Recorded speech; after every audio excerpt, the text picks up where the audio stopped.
Fala galera do meu Brasil, varonil e do mundão inteiro, beleza? Aqui sou mais uma vez 𝘍𝘢𝘭𝘢, começando mais um No Mundão Podcast, aqui direto de Bangkok, capital da Tailândia. Quero começar já pedindo você para se inscrever no canal aí, dar um like nesse vídeo, compartilhar para os amigos, para as amigas, para as pessoas que são especiais para vocês aí, que vai vir mais um bate-papo foda, uma história de vida especial. Hoje eu tô recebendo um gringo aqui no programa, né? E eu tô tendo a alegria de ter Felipe Lima aqui como co-host hoje. Obrigado por ter vindo, tá? E eu tô recebendo o Denis Puric hoje aqui. Denis, thank you very much for coming, man. Thank you. Thank you for having me, man. Thank you for having me, man. Finally here we are, huh? Yes, It's a pleasure having you here, we man. talked about coming last time, but we finally made it. How is everything, man? Very good, man. Very good. Feeling good, man. It's almost fight week, so feeling great. Yes, sir. Fighting next week, yes? Yes, sir. Yes, sir. April 5th, April 6th, Bangkok time. Nice. Let's start from this point, man, from the fight next week. How has it been this last camp? How has it been your preparation for this fight? How are you, man, for this fight? I feel great, man. I had a very good camp. You know, I'm surrounded around killers. I'm training at Super Bond camp right now with Super Bond, 𝘍𝘢𝘭𝘢 and Petanong, and you know, a bunch of killers there. They're also getting ready for a fight. They're actually fighting the day before me, so we're all in the camp and we're all ready to fucking fuck shit up. Amazing, man. Amazing. And about you, Felipe? How are you, man? Thank you for coming here. Everything great, bro. Everything great. My brother. Yeah, brother, a long time, man. Fuck, man. Me and Felipe go back a long time, man. What? 2017, I think. Yes, it was 2017. Yeah. Yes, Yeah. when I came, you was leaving. leaving, Yeah, remember that this you take care of the How team. did you guys meet each other? And where? Where did you guys meet each other? So we met each other in was it Qingdao? Sanya, China, in Hainan province. This was 2017. Was I fighting that day? You fought that day, I think. And then when I arrived, you remember that I bring the heavyweight. Yes, you brought Philippe. the heavyweight. Yes, yeah. yes. Philippe Michelet, and then you was leaving to Canada, and I was staying. Yes, I took your place. That's it. So we were coaches for Kunlun Fight, professional fight team in China, in Chengdu. We had a big team at the time, and I had to go back to Canada for some personal stuff that I had to deal with in Canada, and then Felipe was actually recruited to take my place in China for while I was gone. So that's how we met, and then after that I came back. Yeah, you came back 6 months later, and then he was still there. Then we just became friends. Yeah, friends. became more than that. I think, man, we're brothers, man. We become roommates and we live together. We eat Yeah, it was together. nice. We train. We travel. We fight. He trained me, and we prepare for battles together. And yeah, man, it was a great time. It was a great man. time. A great time. Some of the best times of my life were Really? spent in China, 100%. And with Felipe, and we had 𝘍𝘢𝘭𝘢, Coach 𝘍𝘢𝘭𝘢 Karacha. He was with us as well. Yeah, he was the head coach for the team, and yeah, man, we had a ball, man. Every other weekend there was fights. You know, we're traveling different countries, different cities. Every other week, I think, right? Every week someone have it because the team was big. We have like so how many boys we had that time? Over 30 professional. 30 fighters. professional Really? fighters. And how many Yes. coaches? Me, Denis, 𝘍𝘢𝘭𝘢, and 𝘍𝘢𝘭𝘢. So Yeah, four that coaches. was 4 coaches. 4 coaches. Nice. We needed more. Yeah, we needed more. It was We not needed enough, more. bro. Yeah, It was not yeah. enough that time. And these guys were killers, man. They lived in the camp. So we were basically hired by our boss, and he would recruit the fighters, and he would recruit us to basically be their trainers. And how it worked is we all get a place to live. We all lived together. So the coaches had a place to live together. The fighters had their places, and you know, we had like food that they made for us. It was nice. With the gangster rats in the kitchen. With the rats, having cigarettes and shit. What are you looking at? The rats. The rats, bro. Like that size. Like a dog. And you come in, they don't even care, bro. They're just sitting there. What's up? We're smoking a cigarette, bro. Like only in China you see this shit, bro. Crazy. It wasn't a rat, it was a dog. It's a dog, bro. That size.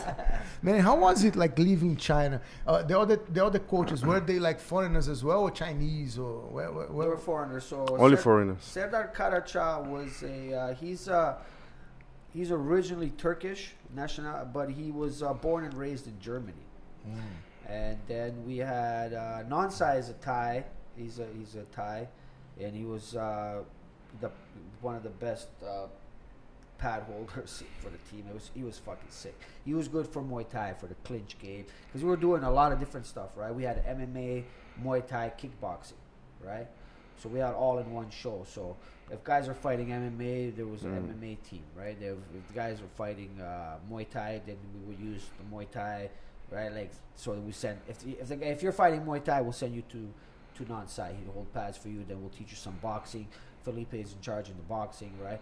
Me and 𝘨𝑒𝑑𝑎𝑟 were more in charge for kickboxing, combination drills and stuff like that. So, yeah.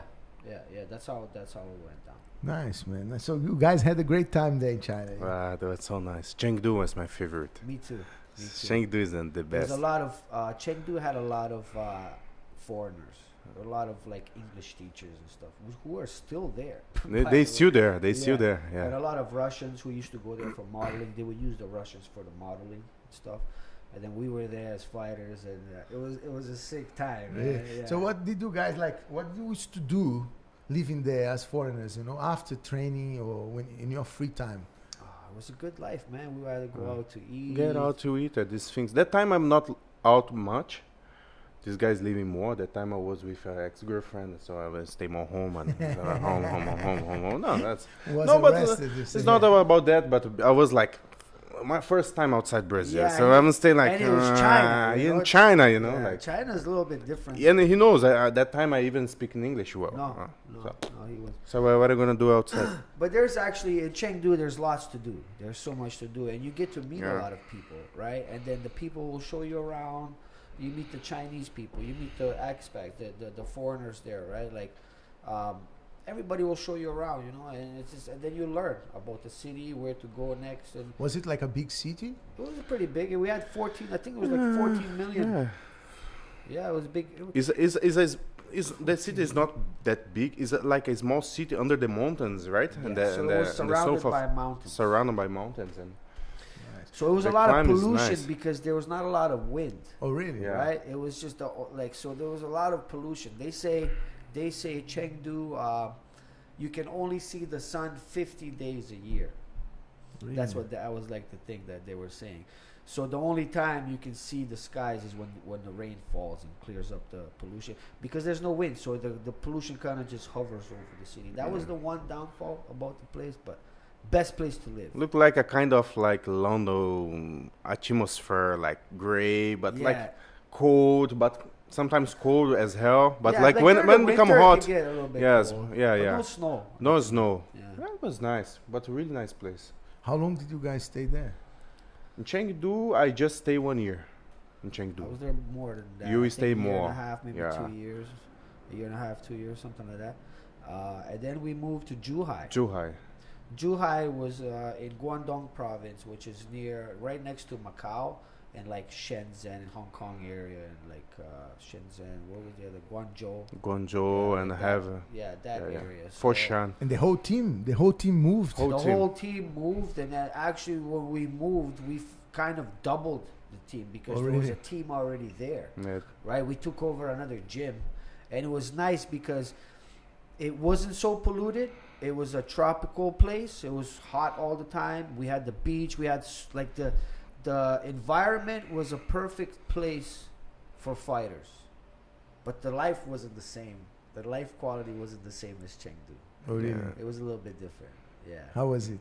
And there's more too. Don't have many things to do right there. Yeah, it wasn't as fun as Chengdu. Yeah. Why? What changed? Because I think the foreigner community in there is very small. Don't have too much foreigner as Chengdu.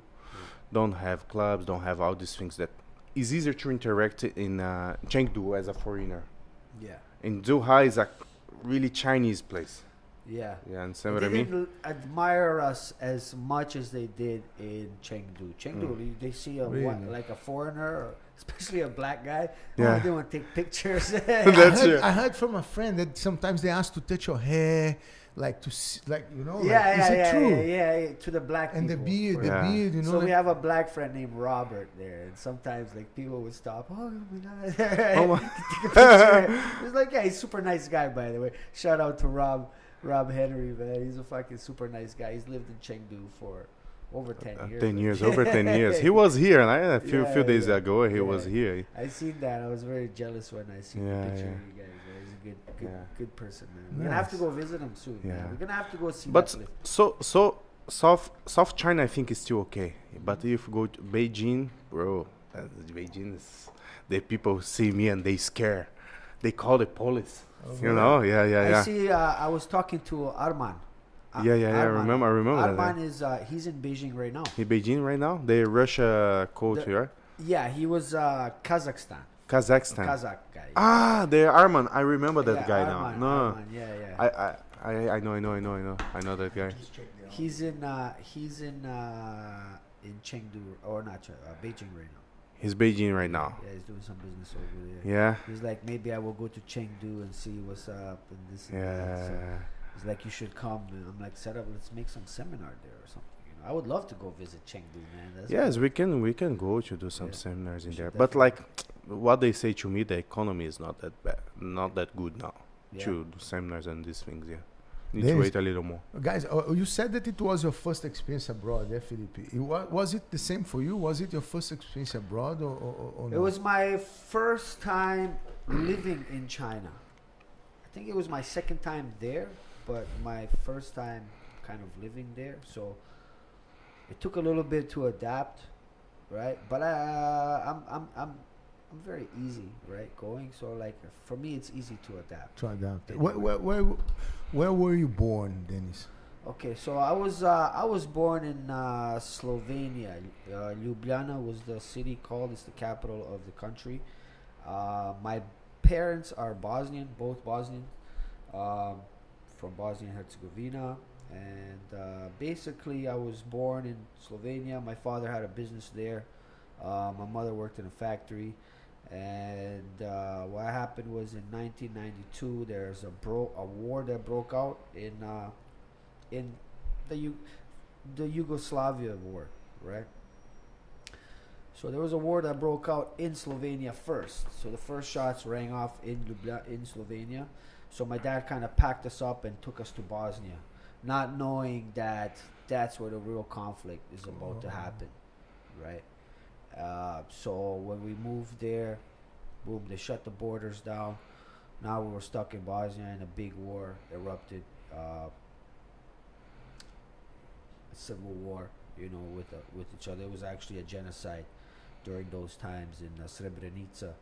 I was more from West Bosnia, so I experienced different kind of, it was the same war, but I wasn't involved in the really, really bad stuff. But still, you know, there's a lot of tragedy around, a lot of death, a lot of friends taking each other's lives and stuff like that over food, and it was crazy. How old were you? I was 7 years old when that started, and then so what happened was we escaped. So the war happened. I spent some time in a refugee camp for about a year or something, or close to a year or something, and then went back to our... Would you mind if you talk about that a little bit? Yeah, okay, no problem. How was it living there in the refugee camp? So, you know, it's a survival of the fittest, right? You got to survive. So, you know, there was 30,000 people. 30,000 people. 30,000 people in this refugee camp, but they had like different camps, right? Like Camp 1, Camp 2, but altogether it was about inside 30,000. of the same complex, let's say. So, you know, the way you eat is basically, you know, your dad will, if there's a pig running by, you run and kill the thing, or, you know, and then that whole camp would have to maybe share. It depends on who catches, who's there first to grab their parts, you know. My dad was always like, he was like my superhero, man. You know, he's always figure something out. You know, he was a real survivor. He was actually shot in the war. He went missing for a little bit.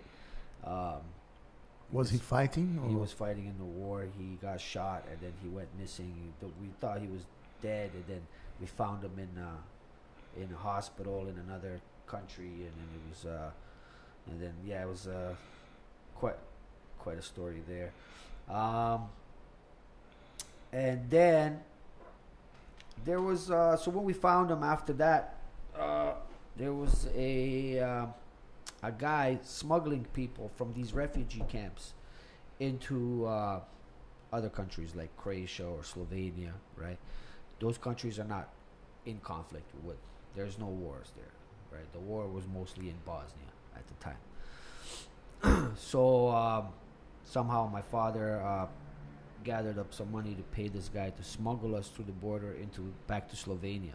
We have family there, right? So he tried to get it done, and then some problems there. It took a while. So we finally made a plan to do it. What happened was he put us in a car, drove us near the Croatian border, and then we would have to run out of the car and run into the woods, deep into the woods. Now when we got out of the car, apparently somebody seen us, and they tried to chase us through the woods. And but because we went super deep during wartime, you know, these guys were, you know, scared to go too deep in the woods. It's nighttime, in the middle of the night, right? So we were hiding there. They kind of brought the dogs out, but we're scared to go in deep, so we got saved there. My dad covered us with leaves and stuff like that. We sat there for like 20 minutes until they disappeared. And then we went deeper into the woods, and then went across the border through these woods, right? Now in these woods, you're gonna see cars burnt up with like people inside still. Just shit everywhere. So how old are you? I asked. I was like maybe eight. So this was 1994 probably. So like 9 years old. 8 or 9, something like that. So then 94, 95. Yeah, 9 or 10 years old, something like that. So then when we got to the other side of the border, the plan was to put a bunch of grass on the road, so when the guy drives by, if he sees the grass on the road, he knows that that's where we are. That's where to pick us up. So my dad would get the grass, put it on the highway, come back, and now we're waiting. But then a truck would drive by and blow the fucking grass away. So now you gotta do it again, right? Now you have to remember, this is wartime. There's freaking army everywhere, right? You gotta be. We're lucky to have survived that, right? Because you are target all the time. Always. So finally, after a few times of putting the grass on the highway, finally the guy stops and picks us up and takes us to my father's side of the family that was in Ljubljana in Slovenia. So we stayed there for about 2 years, right? I was trying to get my citizenship because I was born in this country. So when I got the paper out, it's just a bunch of dots. So I didn't really have a citizenship. So because I wasn't a citizen, they would not allow me to go to school in Slovenia.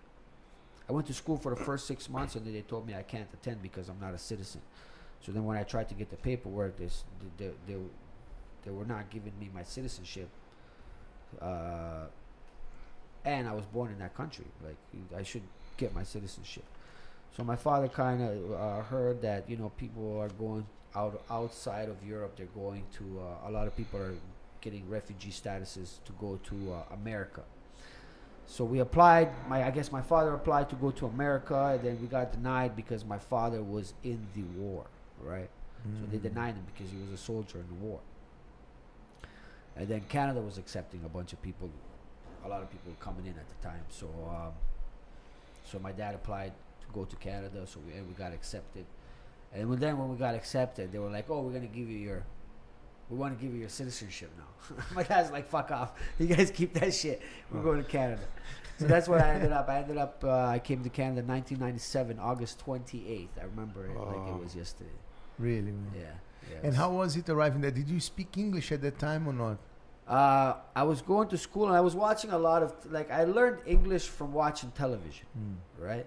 But I didn't know that I could speak English until we were on that airplane flying to Canada. On the airplane, they give you a bunch of papers to fill out, right? And then we didn't know. I was never on an airplane before, man. You know, so this is the first time they giving me paper. I didn't know what this was, so my father was like, "Why don't you ask that guy next to us what this is?" Right? So I'm like, "How am I gonna ask this?" And then I asked him in English, right? And I fucking actually surprised myself that I can speak a little bit of English. Oh. So after I was like, "Yeah, what is this?" I was speaking to him for like good 5 minutes. He helped us fill out the paper. I'm like, "Dad, I just fucking spoke English to this guy, bro." He's like, "See, you can fucking do it."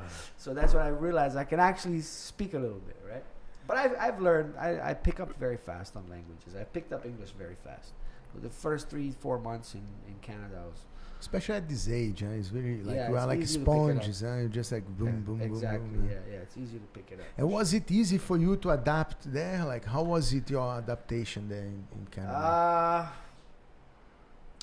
It was good because I had family there, right? When we first came to Canada, it was a fucking crazy place called Regina in Saskatchewan.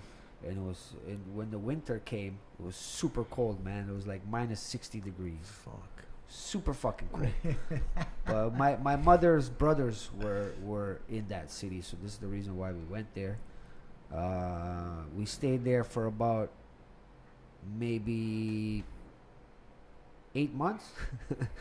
My dad moved us to another place called Winnipeg, Manitoba, which is about 6 hours drive from that city, which is the same shit, even worse. A lot of crackheads and meth addict, like a lot of drugs were there. A lot of people were looked at like, a lot of native people were living there, and a lot of people looked like they were cracked the fuck out. So we didn't last long there. We stayed there for about 1.5 years, and then we moved to Hamilton, Ontario, which where I still reside now. This was in 1999, summer of 1999. Came to Hamilton, Ontario, and we settled in there. It was a better place to live. Nice, man. And how did you start with, like, actually, how did sports, like, came to your life? Was martial arts already the first one? And how did you start in the sports life? So I actually started first with karate in a refugee camp. So you start already with martial arts? Yeah, because they had activities while we were staying in the refugee camp. You know, kids are bored, and there was people there that, you know, started doing creative stuff, right? Yeah. So we would do activities like, you know, soccer, and there was a place to teach karate and stuff like that. So my mother used window curtains and made me a suit. Oh, nice. She was very crafty. Yeah, She nice. made me a suit out of window curtains, and I would go there and do my thing. And then when we escaped to Slovenia from this refugee camp, we found a Taekwondo school there. That was another Bosnian guy who was the master, like, or the coach there. Mohammed, his name is Mohammed. He's my first Taekwondo coach. And I started doing Taekwondo there with him, and started attending tournaments. And the first tournament, I lost my first tournament, but then the second tournament I won. And then every tournament I started racking them up, and it was something I was really good at, you know? I was really fucking good at this shit, you know? And then when we came to Canada, found another Taekwondo school there, right? And kept doing it. That first year, me being in Canada, I actually attended the Canadian National Championships, and I won first place. Oh, really? Yeah, my first Canadian Championship, I won first place, and then I was undefeated for 10 years in Taekwondo when it came to national tournaments. I was Canadian champion 10 years in a row. Amazing, man. And could you do like some Olympic games or something like that? No, it was different. So my Taekwondo was different from the Olympic. There's two different types of Taekwondo. It's ITF and WTF. It's International Taekwondo Federation and World Taekwondo Federation. So the World Taekwondo Federation is more point sparring. They stop the fight. They call the point. That's the Olympic one. The Taekwondo that I did is more full contact.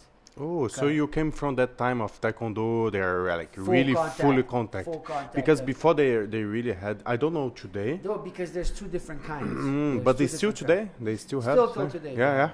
ITF and WTF. I see. ITF is more like Point fight. kickboxing. WTF is more point sparring. I see. ITF is more kickboxing kind of stuff. You get Understand. around 2 minute, 3 minute rounds, depends on the tournament. And then you have the judges, the referees who keep score are in the corners of the ring holding and keeping score. I see. Right? And then you have a middle referee, right? That stops. My old coach always say about this kind of taekwondo. He say, "Oh, taekwondo in my old school was really tough.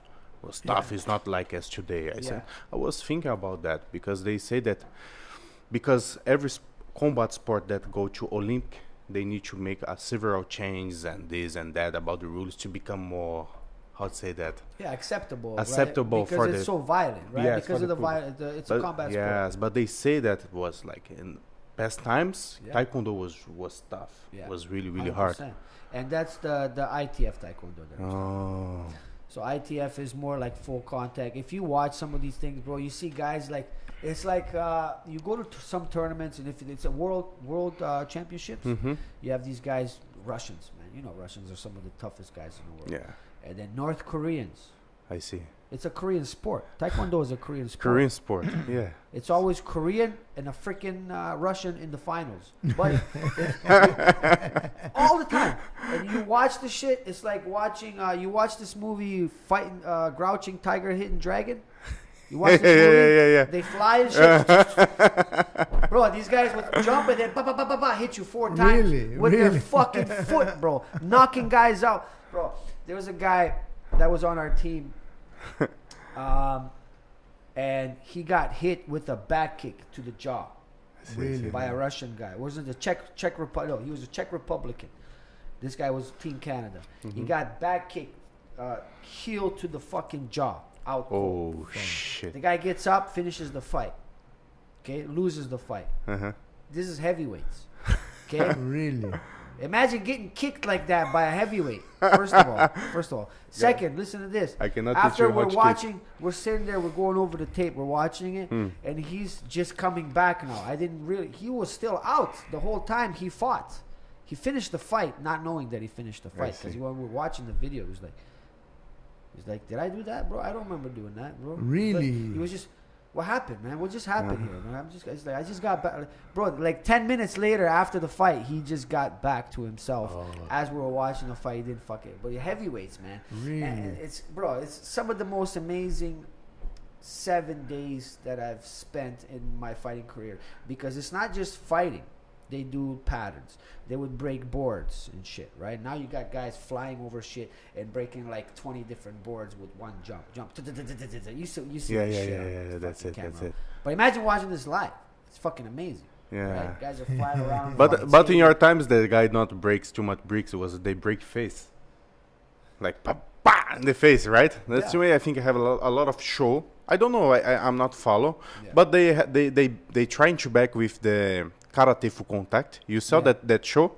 They really fight. I forgot the name. Karate combat. Karate combat. Yes. I think it's nice. It's nice. They bring this old school stuff. I like the show. I always like the and concept. They're actually paying good money, these guys. They pay good money. Because I think one of the reasons that many people jump from the traditional martial arts for this sport combat is because money. Money. 100%. So everybody come back. And Denis, how was it to be like 10 years undefeated there, man? Oh, fuck. It was good. I was used to winning, right? Until I started doing Muay Thai. Shit. So that'll be the next story. So your first combat sport then was karate, and then you went to Taekwondo. Taekwondo is mostly my background. Taekwondo, I've spent a lot of time doing Taekwondo. I was 4th degree black belt in Taekwondo. Nice. So then we moved to Hamilton, Ontario. I got into some trouble as a youngster, and then I got kicked out of the school. But like I got not kicked out, but I got suspended because I got into a fight in the school. They suspended me, and then when they brought me back, I did this co-op. Co-op is like, you know, you kind of like do a course like at work, you know, to prepare you for your future, right? Yeah. So I did co-op at this. Something like to help you to socialize again? Or no? Yeah, no. This Not is to more for socialize, school. but This for is more school, inside for of the school, yeah. Yeah, to basically prepare you for work, for your future, right? Okay. So I met. So they put me in this gym, right? It was like a fitness gym. This was 2002. A teacher from the school who actually helped me, Mr. Enright, he brought me to this gym, and he introduced me to the manager there, who was my coach name, 𝘍𝘢𝘭𝘢. 𝘍𝘍𝘭𝘢 is like, okay, come here, I'm gonna show you around. This is what you have to do. You're gonna clean these toilets, and you're gonna fucking clean the windows, mirrors, put the weights away, right?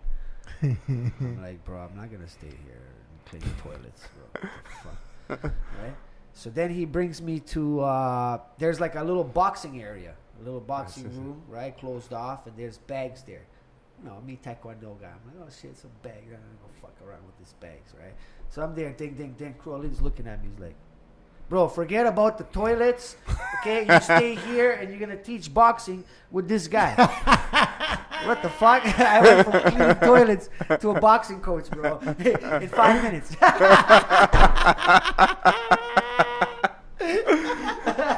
Right? So I'm like, it was a good promotion the first day. Yeah, bro, yeah. The first 5 minutes. First 5 minutes. And then I realized, I see these guys training, hitting the bag. I'm like, what do you guys do here? They're like, yeah, we run a Muay Thai gym out of How old are you at that time? 2002, I must have been 17. I was 17 years old. 17 years old. I see. Okay, so that was 2002. Then I see, I'm like, you know what? Fuck, this looks good, man. I like it. So then we're like, oh, there was a guy sparring. I'm like, yeah, let me spar these guys, man. I'm fucking good at this shit too, man. Let's go. Boom. I'm like, fuck, bro, it's pretty fucking. They weren't that great.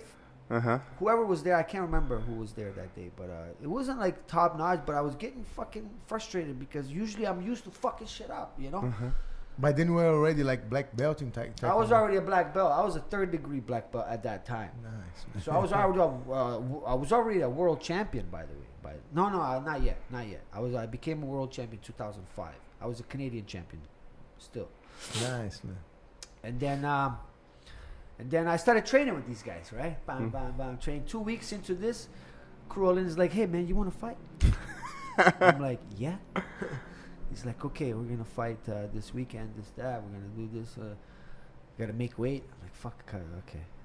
So my first fight, you know, Muay Thai or taekwondo? Muay Thai. My first Muay Thai fight. It was amateur fight with shin guards and shit. And taekwondo, you know, hands are usually down and shit. Usually doing this, bro. This guy came, kicked me in the head, bro. I've never been kicked in the head like that. You know, I get kicked in the head in taekwondo, but it's more with feet. Slap, his left kick, bro, right? This guy kicked me with his shin, bro. Bro, that was another situation that I was just explaining earlier. Buddy, 𝘍𝘍𝘭𝘢 said that I finished the fight without knowing, but I do remember the fight. But I remember I was out, man. You know, I was out, but I finished the fight. Lost my first fight. And then I'm like, fuck this, bro. This is not, you know, I'm used to winning. I was used to winning, you know. I'm not. So now I'm like, fuck this taekwondo shit. I'm going to start focusing more on this Muay Thai shit, bro. This is where it's at. It is hit an ego, huh? Yeah. Because, bro, fuck, bro. I'm a fighter, bro. I can't. Hurt here. It hurt. Right? So I had to fucking get my shit together. It hurt more here than the head. Yeah. It doesn't hurt. No, those shots don't hurt. Yeah, it hurts inside, man. It's your pride, your ego, right? Yeah. So, especially at that age, man, just full of testosterone. I just want to fucking... Just winning the whole time. And 100%. So then I'm like, okay, I got to focus on this. Then I started training with them. That's when I started training. It was Iron Tiger Muay Thai at the time. I was still doing taekwondo because I attended world championships after that, but I was doing both. Started to get more focused on this training as well. And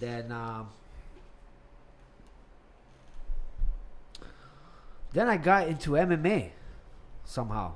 I got into MMA. What happened was I was a young wildcat, man. When I was younger, in my early, like teenager and early 20s, I was a wild guy. So I used to party a lot with my friends and go out. I would still fight. Brother, we would go out all night, okay, party till 6 in the morning. We're like, oh shit, guys, we gotta go. We got a fight coming up. No sleep, nothing, bro. We'd get in the cars. I had a lot of friends. My friends are bad motherfuckers, right? At those times, right? Bro, maybe like 10, 12 cars. We're all going to the fight. We get to the fight, fuck this guy up. Sometimes we do the tournaments, even the Taekwondo tournaments. We go fuck these guys up, take all the fucking gold, right? Trophies, and back to the party. We don't even go home, bro. We go right back to the party. Shower up in the fucking thing. How? Because you told us like you fight MMA that time, Taekwondo, right? But you still doing the Taekwondo career even when you fight in MMA, like together? Yeah, I started my last tournament, Taekwondo tournament, was actually 2007. It was in Slovenia. I didn't win that one. Or I did win that one. Well, the team. We won with the team. There was like a team, the team. We won it with the team. So after that, I started doing... I got invited to do the MMA. So how that happened was, at the time I was dating this girl. It was her birthday, and so we woke up in the morning. I'm like, I'm gonna take these girls out to watch the fights, right? It's her birthday. I'm gonna take her to watch the fight. So I call crew in. I'm like, hey crew, I need some tickets for tonight. My girl's birthday. I want to take her out to watch the fights. He's like, what tickets, bro? You fight tonight. Get your ass down here. I'm like, what? He's like, yeah, one guy pulled out. We need a quick replacement. Bro, I'm hungover, bro. We just partied all night for this girl's birthday, you know? But he knows I'll never say no, you know? So he's like, get your ass down here. And this is my MMA debut. Oh, shit. But you training for that? No. No training. I'm not even MMA guy, bro. They anticipated his debut. I don't even do MMA, bro. I'm a striker, bro, right? Shit. But at the time, there was a jiu-jitsu guy. We used to fuck around, but I was never that. I didn't really like it. I didn't like it. I like to fucking fight. You know what I mean? I do jiu-jitsu with my baby girl now. That's it. You know? I want to do it with my girlfriend. That's and she hates it. She doesn't like no jiu-jitsu. gi. No gi. No gi.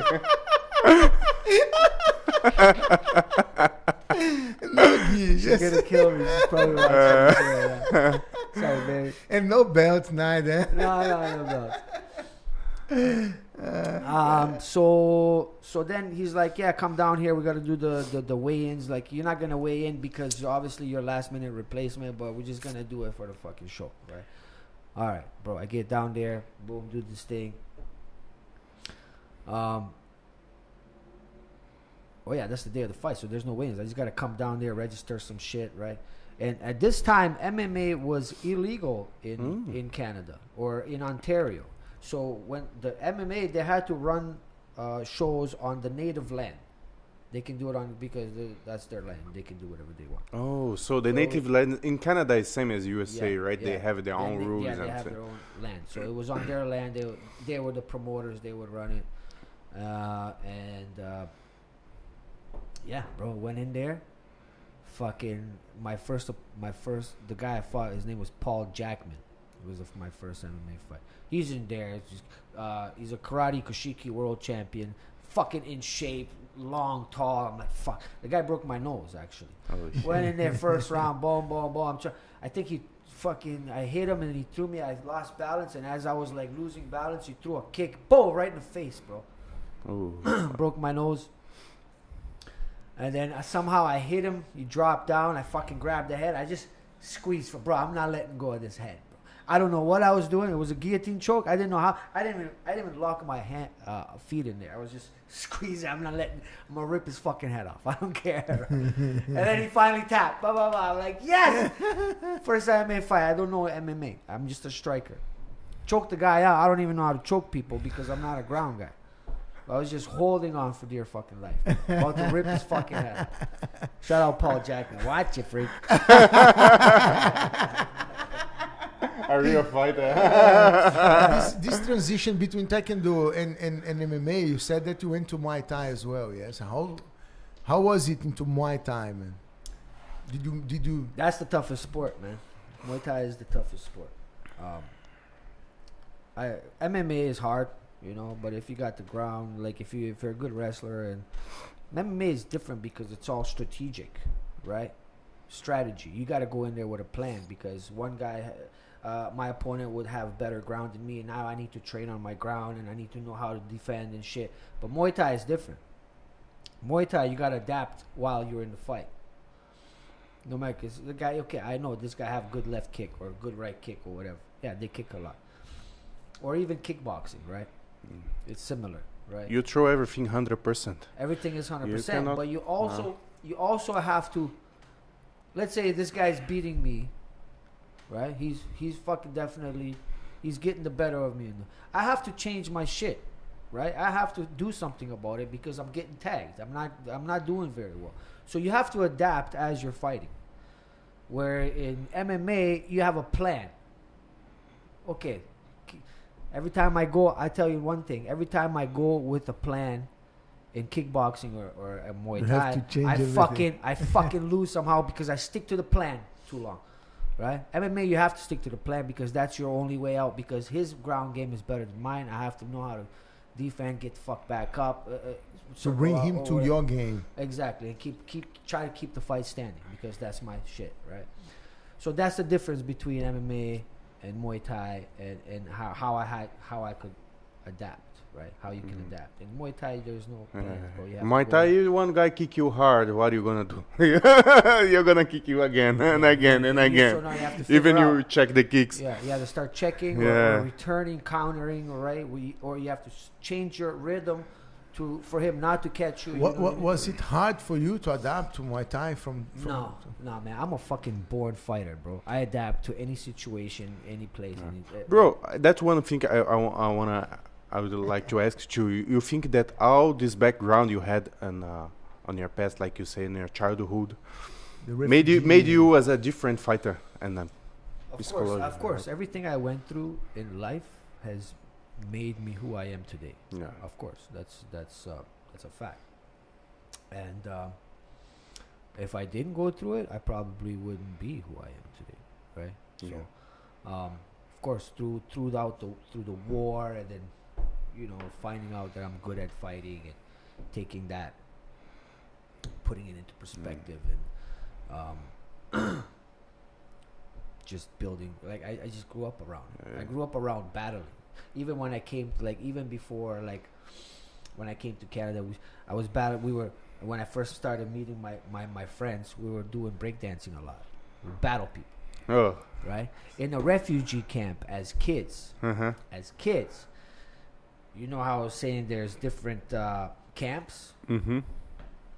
We as kids, this is how fucked up we were as kids. We would have a war, let's say Camp 30 against Camp fucking 31. We would have a war with each other. We would make these things, I don't know what you call them in English, but in Bosnian we call them vitle. Right?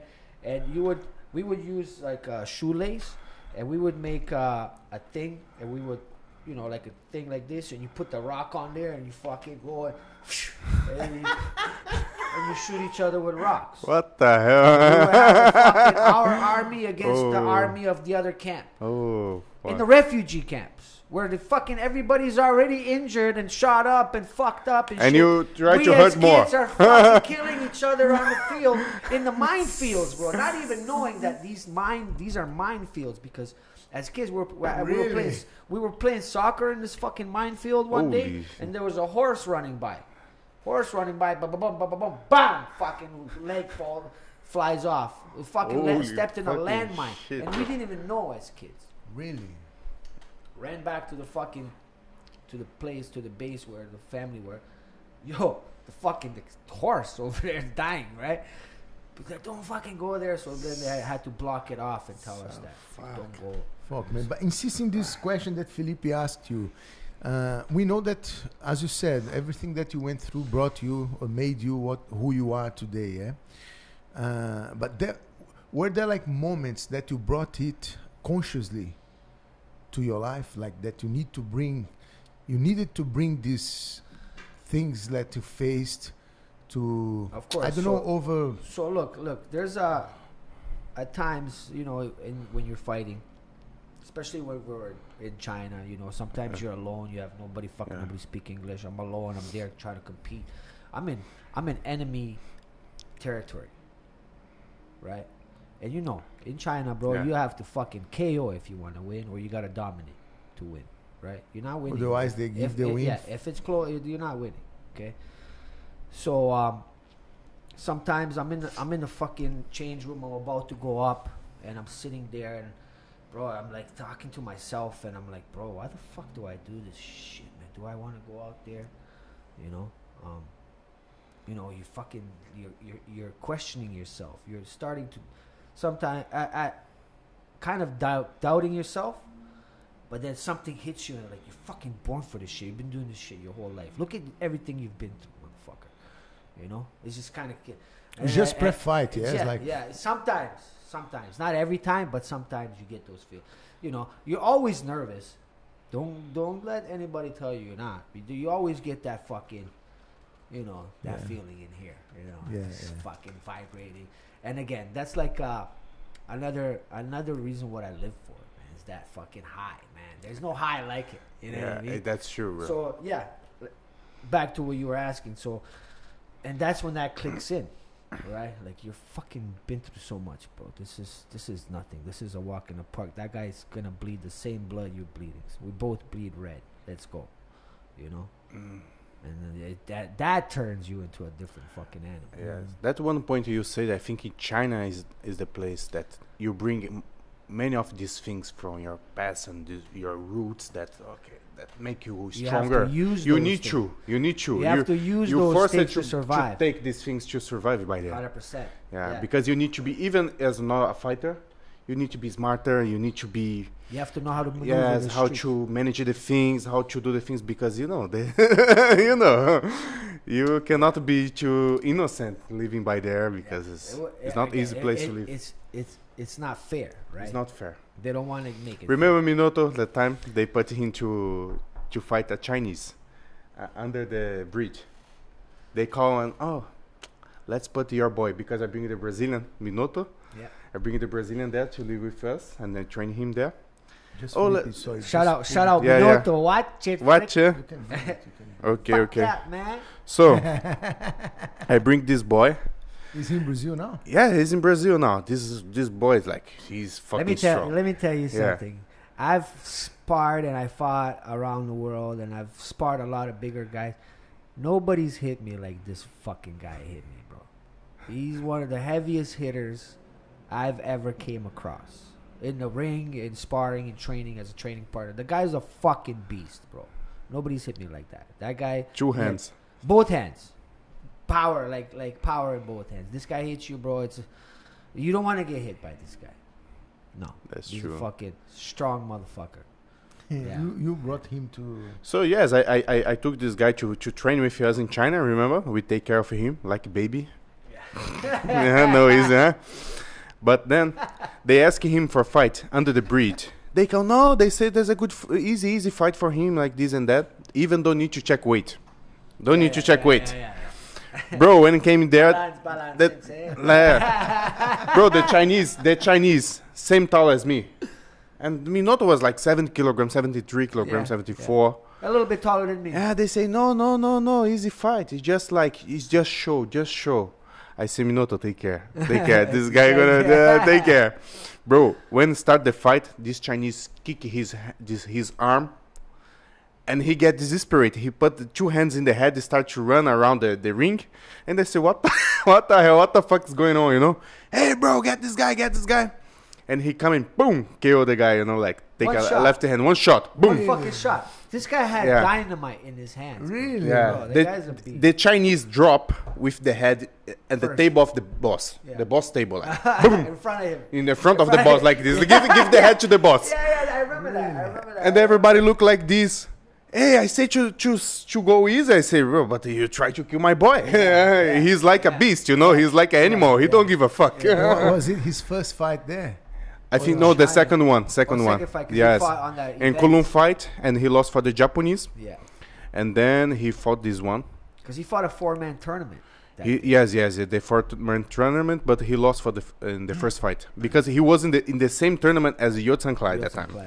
But he was thinking so much in 𝘍𝙧𝙀𝙚 that he forgot the Japanese. But it was a good fight. By the way, it was a good fight. Yeah, he's a beast, man. Yeah, he can't just box. He can kick too, man. Yeah. He was a man. If he sticks to this shit, he has a bright future in front of him. I think he just needs to be in the right place. Yeah. For example, you remember that time? I think it was his last fight in China that he didn't make the weight. They call us. I remember he was pissing blood, bro. Yeah, I remember that. Yeah, but he was also eating McDonald's that time. Remember that? Yeah, I remember that. It's fucking crazy. Yeah. No, he eating McDonald's that? Yeah, I think so. You were like, oh, this guy's eating McDonald's. Fucking. Right? Like, what the fuck? And then he's trying to make the weight, bro. The guy was lost so much. He was pissing blood, bro. There was blood in the toilet when he was taking the piss. Yeah. So he was cutting weight and eating McDonald's. It's fucking crazy. Yeah. Really? Brazilians, bro. We love McDonald's. Ai, caralho. Ai, caralho. But in the end, he made the weight. Remember that? He made the weight. Died, but we push him. But you know the worst history? Because everybody was sleeping already. Everybody was ready to sleep. Yeah. And they call us. Oh, I cannot do the weight. I cannot do the weight. And we went to his room. And everybody like meet each other in the front of the elevator. Look like this and... Minuto. Fuck, and we go. We pushed him. He made the weight. When we back to the elevator whoop, drop. I was just gonna ask. Was that you posted something like that? Was that the night? Yes, was that night? That was yes. The same day. So we're fucking in the elevator, and Serdar keeps fucking with me, you know? Like, he's like a big brother, you know? But he loves to... He's like basically a little brother. He's a little big brother. Because he's like a big fucking baby always fucking around like a kid, you know? And then he's like with his forehead in my head like this. And then, bro, I just went, like, I pushed him a little bit, you know? And he went into his back, hit the elevator. And the whole elevator fucking shake. And then we dropped maybe like 4 levels. 4 or 5 levels. Boom! It stopped. And then, bro, we broke the elevator. Really? Now listen to this. It fell like for 4 floors. 4 floors or something like that. Was it 4 floors? Yeah. Well, some of you posted something like that. Yes, I posted that. He has the video. Because someone need to pay for that, right? Yeah, so listen to this. So they're like, yo, these guys fucked up the elevator. So Tony obviously called me. He's like, hey, the fuck you guys doing? I'm like, how do I explain this? You know what I mean?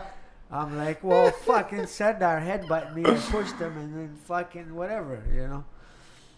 And then he's like, well, we got to pay for this. It's a lot of money. And then obviously they take it out of my... Because I fought that weekend too. Yeah. MMA fight. I think so. Yeah, I knocked the guy out. So with you ended up paying for it.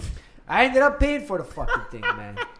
Right? It came out of my purse. Actually. You know what's the worst part of the history? How this shit start? Because the fucking Brazilian eat McDonald's one day before check weight. Really? Yes, because if he made this weight, we don't need to go up, and if we not need to go up, we not enter the elevator. Not enter the elevator not break. Yeah. So it was like a. This is why we need Felipe here, because he can fucking tell you, it's not my fault. Fuck. So now you can go there and ask for your money back. Serdar, you owe me the money. Denis, you said about first, like sometimes just a few minutes before the fight, we just spoke about it a little bit. So now I want to go a little bit deep on that. Like how do you prepare? Like those maybe 1 hour before the fight. How do you do it? Like, do you have some kind of, I don't know, like ritual or something that you always do? How do you do, man? It comes with experience, man. I've been in so many events now. I got close to over 100 fights. Nice. All together, and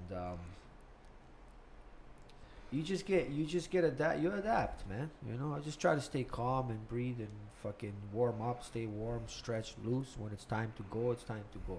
After like 20, 30 fights, you just, you know, you get used to all this shit. The only thing is when you don't fight for a little bit. Let's say if you don't fight for, like during COVID, you know, 3 years I didn't fight. Then after that, my first fight after the 3 years was my one championship debut, and I just went in there, balls to the wall, I try to prove something, you know, and not fight smart. And I got injured. I broke my foot. First kick I threw, I fucked up my foot. I hit the guy in the elbow. Lost the fight. It was like. Was the Muay Thai fight? It was a Muay Thai fight, yeah. And it was just like, again, I was all over the place. But then one or two, the next one, like after the more you do, the more back. The experience is the key, bro. Yeah, experience is key, and you gotta stay busy too. Because if you don't, like, you get that ring rust, and then you're fucking anxious to fight, and then you're in there, you're not thinking right. You just want to fucking dominate, and you know. It's then you think that to do more like a emotional fight, or I think it's more to like prove a point or some shit. You know, like again, ego, fucking fire burning. You just want to fucking go, but sometimes you need to calm the fuck down, especially in my age. You know, I need to find my balance. I think it's the point that many fighters, they make mistakes. For example, let's suppose that every action you have in the ring, it costs something. Let's suppose that one jab you throw costs 25 baht. Yeah. And like one middle kick costs 50 baht. One spinning back hell kick costs 1,000. You understand what I mean? So, more you train this, like less gonna cost for you. For example, this kick that costs you 50 baht, if you train a lot, they're gonna cost less for you because you get used to do this shit, right? So that it become easier for you. But normally, what many people, I think they make mistake. They don't think like this way. They don't train for this kick that costs 50 baht become 25 baht. They train to have more coins in the game. You understand what I mean? And physical, like around, but the cost is gonna be the same in the end because it's the lack of experience. Exactly. When more experience you have, less the actions you have inside the ring gonna cost for you. So you can calm down, you can kick, you can do the things clear, you know. Yeah. So you not get too much like, oh bro, you're not trained enough, and how you not feel tired? Yes, because I'm getting used to do this shit. Yeah. So it's not like more. Yeah. You can't be too anxious. You have to calm down, breathe. Because when you're over there, and you're not breathing properly. You tire yourself out, and it's like a lot of shit can happen. And then you make one mistake can cost you a lot of money. Yeah, a lot of money, a lot of baht. Right? Yeah. So you have to just stay calm. You're gonna find it. You know, if you're an experienced fighter, you're gonna find first. You gotta find your distance, your timing. You know, your range, his range. How fucking how I'm gonna find defend against his range and things like that. Everything. Your mind is working. Mm-hmm. You just gotta stay calm and look. That's I think mind does the rest. You know what I mean? That's I think is the biggest advantage for Thai fighters because they fight every time. Mm-hmm. They fight every time. I even don't think it's about the training. I think it's more about the fight. Yeah, 100%. Yeah. You got some guys that go in there, got some really good boxing, they're coming forward, but this guy's they can control. They can control. They see the distance. They keep you away, and they'll just find that range to throw that kick. Boom! He lands 1-2 kicks, done, lights out. Right. Yeah. So that's how they fight, or they'll find. Because again, in Muay Thai now, in one championship, the small gloves it's a game changer. But bro, I give 3 years for these Thais to adapt this shit and start to kill everybody. And everybody's fucked because they doing more. They doing more than us. Yeah, you understand what I mean? They doing more. They have every week. They live in the gym. That's their life. Their life is the fucking in the gym. You know. These people, these fighters, a lot of these fighters, they live in the gym. They don't have a home. They fight because they have to support their families. They don't go home. They don't get to go home. They stay there. They fight. They live there. They fucking grind their asses off. And when they make money, do you think it would take that long, like 3 years?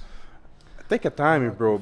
Take your time, because I think this thing that foreigners now beating the Thai guys, I think it's just a wave. I think even less than 3 years they're gonna take the timing, the way. If the Thais just stop being stubborn and listen a little bit because they need the Western style boxing. They don't have the boxing comes from the West, right? And if they just pay attention a little bit, listen to the Western style boxing, right? Coaches bring them in and teach them really how to move the head and footwork and all this stuff. I think the young boys, the young Thai fighters, they already had this influence because they see Instagram, they see. But also look at Saenchai. Sorry. I look at Saenchai, right? Yeah. His style. Why do you think he's so dominant? Because he's footwork. You don't see that kind of footwork in Muay Thai. He's always he's not always in front of you. He's always side to side. The key behind Saenchai is the same key behind 𝘍𝘓, is the coach. That coach he's sick. I forgot his name now. 𝘍𝘓's coach? Yeah, 𝘍𝘓's coach. What's his name? Fuck, I don't know. Pipa, something like this. Oh, I forgot his name. Bro, he's a legend. Yeah? He's a legend. He was coaching Morocco. This guy is really smart. Really, really smart. Yeah. It's another level. But you can believe it. That time, he teaches 𝘍𝘓, right? 𝘍𝘓 was the only Thai in a heavyweight K1 with big guys and against, and he won the guys, right? Before Boakau this time. Yeah. That have that trend they throw ping pong on his head and right? This guy is really smart. It's the same as Saenchai. Do you think that they are too much attached to the culture behind the Muay Thai? Yes. 100%. They love the Muay Thai culture, and it's hard to change what they believe in because it's theirs, right? So, but eventually there will be a time where they have to really they have to adapt. They have to adapt, or otherwise they have to improve their boxing. Otherwise, in one championship, it's tough. If you don't have the boxing, it's tough because those small gloves. Yeah. I want to talk to you guys about one championship, but before you get to one championship, I want to know a little bit. How did you come to Thailand? Because then we go throughout the history, So how was it? How did you come up here, man? Okay, so Thailand happened for me back in 2010 or 11. My teammate at the time, Maria Bastasin, shout out Maria. She was on the what's that fucking Infusion show? Remember they used to have Infusion? They used to have reality shows. Infusion. So she was on the reality show, and then there was the Cruelin was going out with her, and then me and Will Romero, my boy Will Romero, shout out Will Romero, watch it. That's the best. You like that one. So yeah, me and him came out with them, and we stayed for a month, and I didn't fight at that time. We stayed for a month, and then went back, and I was like, after that, actually, I fought in Bellator. I remember 2011, I fought in Bellator, and then this was MMA, and then Bellator stopped coming to Canada, and then so what happened was I couldn't get a fight for a while, and then I kind of got fed up. I'm like, man, I'm just gonna go to Thailand. I know they like to fight there. There's lots of fights there. They like to fight there. Yeah. Did you know someone here or something? No, I didn't know anybody here. So I just kind of packed my shit. I talked to Cruelin. Had been to China by then. Sasan. I met Sasan actually. That time. At first, yeah, that time it was 2011. I met Sasan. You had been to China. Sorry, you had been to China by then or not? No. Oh, okay. China came after. China came in 2016. I went to China. After Thailand, then. Yeah, after Thailand. So I came to Thailand. I started training at Ronpo. It was Ronpo Gym back in the day. Yeah. Right. Before MTA, right? Yeah, with Puric. The legend. Yeah, the legend. The Klong Thai legend. Klong Thai legend. So trained with him and also Shuki. Shuki was there. Shuki came with me, got a bunch. So 𝘲𝘲 got a bunch of fights. We fought in Cambodia. We fought all over Thailand, and then I actually even fought in Lumpini. The original Lumpini, the original one. The original one. So my first 3 months of training in Thailand, I had 6 fights. And my last fight was in Lumpini. How was it to fight there? One of the, I think, it was the second oldest Muay Thai stadium in Thailand, yeah? Yeah. So in the world. Actually. In the world, yeah. Yeah. So this, it was crazy. That place was different because the atmosphere was different.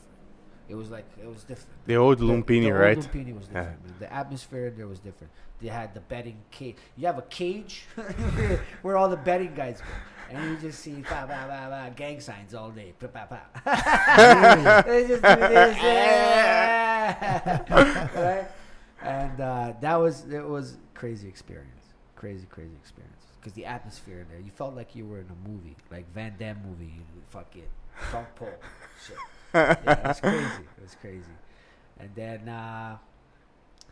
came back after my first trip. I stayed maybe 2 months back home. I'm like, fuck that, I gotta go back. And then I stayed for a little bit longer. And that second time I came actually was when I got introduced to 𝘍𝘭𝘭𝘢. It was through a close friend of mine, Ned Puric. Shout out Ned. He used to be the K1 director. And he was coming to Thailand to sign the contract with 𝘍𝘭𝘭𝘢 to fight on the 2014 K1 World Match against 𝘍𝘐𝘍𝘢. Where actually I was actually opening fight for that show. So he came and then he was like, hey, I'm gonna go to 𝘍𝘭𝘭𝘢's gym if you want to come. I'm like, fuck yeah, I want to go, bro. I want to meet this guy. That's my hero at the time. I never met him before. He was my hero, like growing up watching K1 with 𝘍𝘍𝘢. That he was the one that introduced me to it, which is how I actually fell in love with Muay Thai and how I decided what I wanted to do. We're gonna get into that in a second. So took me to the gym. This was after we went out the night before, so we're a little bit hungover and shit. I haven't seen him. I was living here. I haven't seen him. I think I just had a fight, and we went out a little bit. We had a few drinks, and was a little bit fucking hungover the next day, right? But I went to train, and 𝘍𝘭𝘭𝘢 was like, "Why don't you stay here and train with us?" I'm like, that would be amazing. He's like, yeah, no problem. You want to do it? I said, yeah. Okay. So the next day, he sent a van to come to where I was staying at 𝘍𝘭𝘭, get all my stuff, to bring all my stuff to the gym. And then I stayed there. I stayed there for about 4 years, something like that. I trained under him. I fought under him for about 4 years. So from 2012 to 2016. Wow. And how was it, man? Training and like becoming like a teammate then, with your hero, like how was it? How was it? This is a belief. This is beautiful, man. Yeah, this is beautiful. It's beautiful. It's beautiful because I got to live. I got to live my dreams, man. Not a lot of people can say that. Exactly. And to be a part of your hero's team, there's no words to describe it. Like I'm trying to think, but it's hard to describe. And having your hero as a part of your life, your real life, not only a part of your dream, then a part of your life. Yeah, it's amazing, man. This is beautiful. When you put it like that, that's amazing, man. That time you fought in the jail too, right? So the yeah, he fought in the jail. Really? Yes, in Thailand. So were you living there or no? No, you just went there to fight. He need to explain now. Of course. Now I want to know what are you doing there, man? I gotta take a piss. You fucking. Oh, go there. On the right. Oh, I'm making nervous, huh? It's a long story. Ô, galera, eu queria aproveitar e agradecer aí o Carica que tá aí, mandando um alô pra gente. I love you too, Carica. Brigadão, velho. E se Deus quiser, tamo aí de novo, hein? Já vamos chegar com o No Mundão Podcast em Gold Coast, na Austrália. Carica amigão meu lá. Você que tá aí, que estiver aí assistindo o programa, quiser mandar uma pergunta pro Denis, pro Felipe. Felipe tá aqui também. Felipe, fala pra nós como é que vai a vida aí, irmão. Tudo na paz, tudo no sossego, naquele jeitinho 𝘍𝘢𝘍𝘢 Tailândia, né? 𝘍𝘢𝘍𝘢, né? 𝘍𝘢𝘍𝘢. O que você anda arrumando? Aproveita e conta pra galera aí o que você anda arrumando, cara. Agora eu dei uma afastada agora da parte competitiva, né, velho? Tô bastante agora com personal, treino personal agora. Começando minha marca nova. Algo mais eu vou mostrar aí pra vocês aí. Tá vindo marca nova. Tô com os projetos aí, mas aí sim, não deixei de mão, não. A parte competitiva só deu uma pausa. Eu tenho que dar uma olhada pra ver o que tá acontecendo, o que tá rolando. Pra poder voltar melhor, né? Porque... Uma pausa assim, né? Outro dia você tava lá na China também, acompanhando o cara lá campeão. Também, mas lá, pô, né? 3 meses, 2 meses pra mim já é uma pausa. Já é uma pausa já, pô. Não tem nem como... Entendeu? Mas tá indo, velho, tá indo. As coisas estão fluindo pra um caminho bacana. Então já estamos cheios de novidades. Já, logo mais. Aí, ó. Ó o homem tá de volta. Ó o homem aí, ó. Denis. Hey, what's going on? Oh, man, please tell us, how was it like fighting the jail, man? I want to know that. So, what were you doing there? Okay, so 𝘍𝘭𝘭𝘢 asked me one day, hey, you want to fight in jail? I was like, I'll fucking fight. Yeah, I'll fucking fight in jail. Yeah, so I'm thinking, I'm going to go there and beat up some fucking inmate, whatever. I forgot what the name was of the jail. Krung Pet Prison. They actually have it. It's on. It's a show that's actually televised. Mm-hmm. And what they do is the inmates fight against foreigners, and they would fight basically to reduce their time or fight for freedom. They're fighting for freedom. But I'm pretty sure you have to be under good behavior and stuff like that. Like I don't think just anybody can fucking do it. Right? I think if you do like that, it gets like a... That make no sense, bro. If the guy show how dangerous he is, he'd be outside the jail soon. What you mean is like if they fight, if they're having like under good behavior and this and that, if they fight, it counts for them to reduce their time. Because a lot of these guys have a long sentences. So the guy who I fought, he got 52 years. That's a fucking Van Damme movie, bro. yeah. That was a movie. That was for sure. I was in a fucking... So you went there to fight against the inmates there? So we fight against the inmates. So I fought a guy who was doing 52 years. He was a former Lumpini champion. Fucking good fighter, right? He did some... I guess he was in for a murder and some drugs. But this guy, they are like, it's just, to get back to your question, is this a good idea about them? Yes and no, because they're dangerous, but also it gives them an opportunity to come back into the fight life and make a name for yourself in the world. And find some meaning for their lives again. Exactly. Yeah. But again, a lot of these guys are involved with mafia stuff and stuff like that. So, it's hard because these guys, they got to make money. And sometimes they got to, they gotta break some laws to make a penny to feed the family and stuff like that. And then when they caught, Thailand they're very hard when it comes to drugs. So he was doing 52 years. So I got the fight. I lost the fight. The guy almost broke my arm, man. He threw a bunch of kicks. He was a southpaw and he was just kicking. The guy almost broke my fucking arm, bro, at the chin. I finished the fight. It was like I lost by decision, but tough motherfucker, bro. Tough motherfucker. How was it, the environment there, man? How was it? It's Do you remember your feelings? You remember your feelings as you were arriving there? I was just looking around. I was just like, fuck, bro. And like from what I see on documentaries, man, these people got a rough time in there. There's like 50 people in one room. They sleep next to each other, and if one guy turns, they all gotta turn. You know what I mean? So it's like super crowded in there. It's fucking crazy, bro. It's crazy. It was a crazy adventure, a crazy experience, and definitely one of the top on my list. Yeah, man, that was a crazy experience, man. Crazy experience. No, bro, that's just one. That's just one story. Bro, one time was in China. Tell me more. They put him to fight against our student. They put him to fight against our student. Remember? Really? 𝘍𝘢𝘭𝘢. How you train one guy and okay, you're gonna fight your student. in the show. Yeah. And I had to let him win, for fuck's sake. I had to let him win. He was my student. I had to let him win. He won. Because he was the rising star that time. Yeah. We tried to build him. He was actually the hardest worker on our team. One of the rising stars, definitely come out of Lin Chambang. Yeah, because I have another case. He's supposed to fight against the Japanese, right? Or something like that. And they say they put you as like replacement.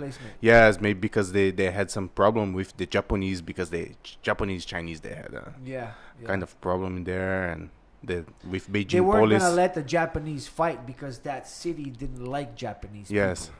So they had to it's weird, bro. It's something weird. How does it work for you, man? To work at the same time as a fighter and as a coach? It was fucking great. What do you mean? The two are best of both worlds. You know what I mean? I always wanted to be a coach and spread the knowledge, and then I just love fighting. And then put those two together, and we had a crazy team. I always had training partners because these guys were beasts, man. We had beasts, bro. These guys were the best fighters out of China. Not just Chinese fighters. We had people from Kazakhstan, India, U.S., Russia, Belarus, Brazil, fucking all over the world. Badasses there. Badass motherfuckers, bro. People, after a while, we actually built a big name for our coaching staff, where people started flying out of all these different countries out of the world, coming to train with us, prepare for their fights. And a lot of people wanted to be a part of our team. We were growing, man. We had a that time we had a really good team and we have a good system too. Good system. We had a good coaching team. We all came together. Every month we would come together. We would have a meeting and, adjust the training, because you can't have the same shit all the time. Your body gets immune. We have to change it up all the time.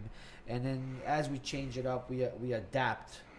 And you learn as you go as well, as a coach, right? Mm-hmm. And as a fighter. Just like a fighter learns as he trains, you learn as a coach as you go. You learn more. Now you know different fighters, right? This guy you're different from him. You need different kind of advice than he does, right? So I got to train you one way. I got to train him his way, because you have to know your fighter. Everybody has a different style. You got to train your fighter the way his style is. Right? You can't change him up. Yeah. He's been training for this long. That's his style for that long. And now I'm going to come and change that shit up. No. I'm going to come and I'm going to try to help you make your style better, best it can be. Yeah. Right? And that was our job, where we come together, and as a team, as coaches, we will come together and we will talk about each individual, how we're going to help them become better in their own style. And as you go coaching them, you get better as a fighter as well, I guess. Of course. Because now you see things from the outside. Yeah. Looking in, right? So now, of course, man, that made me a so much better fighter. That time, sometimes we had a couple guys that is supposed to fight at the same tournament, train in the same place. Really? So and fighting against each other. Yes, they sometimes they need to fight against each other. You have to. They have to. The tournaments and shit. Yeah. Yeah. Interesting. And I also, another thing is I learned a lot from Felipe. I learned a lot from Serdar. I learned a lot from Nonsai, and vice versa. Exchanging this knowledge. Exchanging knowledge, and we all learn from each other. And even when we make mistakes, we learn from that, and now we know what not to do. Okay, this doesn't work. We have to take this shit out. This is not good, right? Yeah. And we were good as a team when we came together, as the coaching team. 100%. Good when it came down to that, and this is why they fucking loved training with us, right? Because we understood them, and we understood what we had to do to help them improve. Nice, man. Nice. Yeah. How is it for you, Denis, to be part of one championship, one of the biggest events in martial arts nowadays? Yes, it's been growing a lot. How is it for you, man? And we've been how can I say, I've been talking to some people, Brazilian fighters, that they fight there as well, and I've heard many things about the gloves or the rules that they always change in terms of the traditional Muay Thai to the one championship Muay Thai. Anyways, how is it for you to be part of this organization and this event, man? It's good. It's fun. I mean, I'm just here for one job. I came to. So during COVID, we didn't get to fight, and would still have events, and that's when 𝘍𝘢𝘭𝘢 really started to grow. And I see this fucking kid, and it was just driving me nuts. I'm like, man, I need to fight this guy. This guy is exactly the fight that I'm looking for, because we have similar style, right? Both aggressive, crazy, come forward and put on a show. So I just wanted to fight him, you know. And then I got the contract. I came to Canada. I came to Thailand in 2022, March. And there was an event. There was a tournament, a Grand Prix, that was happening for my weight class, and they already had their guys. But what they did is when they found out I was in Thailand training and I wanted to fight, they're like, okay, we're gonna put you on as a replacement fight in case somebody gets injured, right? I'm like, okay, perfect. So that's how I got signed. I got the contract in May. And I just been fucking trying to get to that 𝘍𝘢𝘢 fight, you know. You know, that's my job is just to fucking dominate everybody in the division right now, and get that championship fight. Whether he's a champ or not, I want that fight, you know, because I think stylistically that will be a perfect fight for the fans, you know. And I know I can fuck that guy with your card paper gloves. With the little gloves. I love those little gloves. Wow. I fucking love them, man. Really, man? I love those little things. It's funny to hear you saying that, you know, because most of people that are complaining actually about the little gloves. Those people are not real fighters. Those people are not real fighters, man. They want to go in and fucking pitter patter bullshit. No, man, you come in, fucking take a shot. I love those little gloves, man. I feel like when I get hit, I'm really awake and puts you in a fucking. You don't want to get hit again, right? Nobody wants to get hit. But sometimes it's good to get hit because it puts you in the fucking game. And it wakes you up. Yeah? It wakes you up, and it starts making you think and changing your style. Not, you know, like it's making you more aware of the fight. And I don't know. I love it. I love it with the feeling when I land the punches. It's beautiful, man.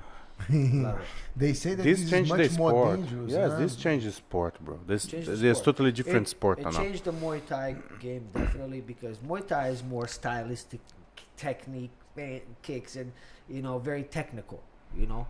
But then now you got these foreigners. I guess we're the foreigners, right? The Farangs. We come in and we, you know, a lot of us, we have better boxing than them, right? The Thais don't really have good boxing, but they have better technique when it comes to clinch and elbows and kicks and stuff like that. But now we come in with some boxing, and with those little gloves, man, you just gotta touch them. It's lights out. If you land the right one, that's it. Right or left. With his small gloves, there is no God. Yeah. There's no God. Bro. You can't do this. No, because he's gonna go straight through. Oh, if you can say the difference between fighting like the traditional Muay Thai in the stadium and this Muay Thai that you guys have to fight in one championship, what is the difference between? First of all, it's Muay Thai fights are usually 5 rounds, right? Yeah.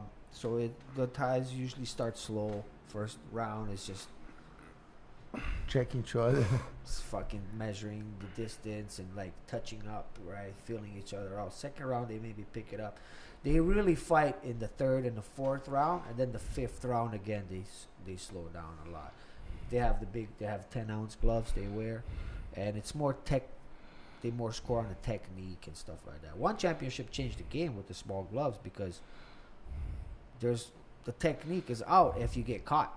You know, you just need that 1-2 shots to land properly on, because the small gloves, right? They penetrate through the guard easier, and all it needs is 1-2 shots, and it's fucking you when you get discombobulated, it's your technique and all that shit's out the window, man. So it changed your game a lot, you know, like your preparation for the fight and the fight itself, you know, the one that you fight in the normal, like the traditional Muay Thai, to the one that you fight there. Well, yeah. What does it change in your preparation?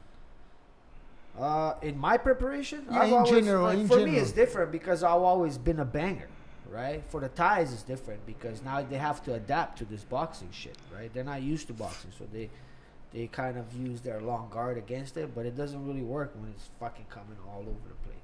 And they try to cover up here, it's not going to work because the small gloves will penetrate through the guard.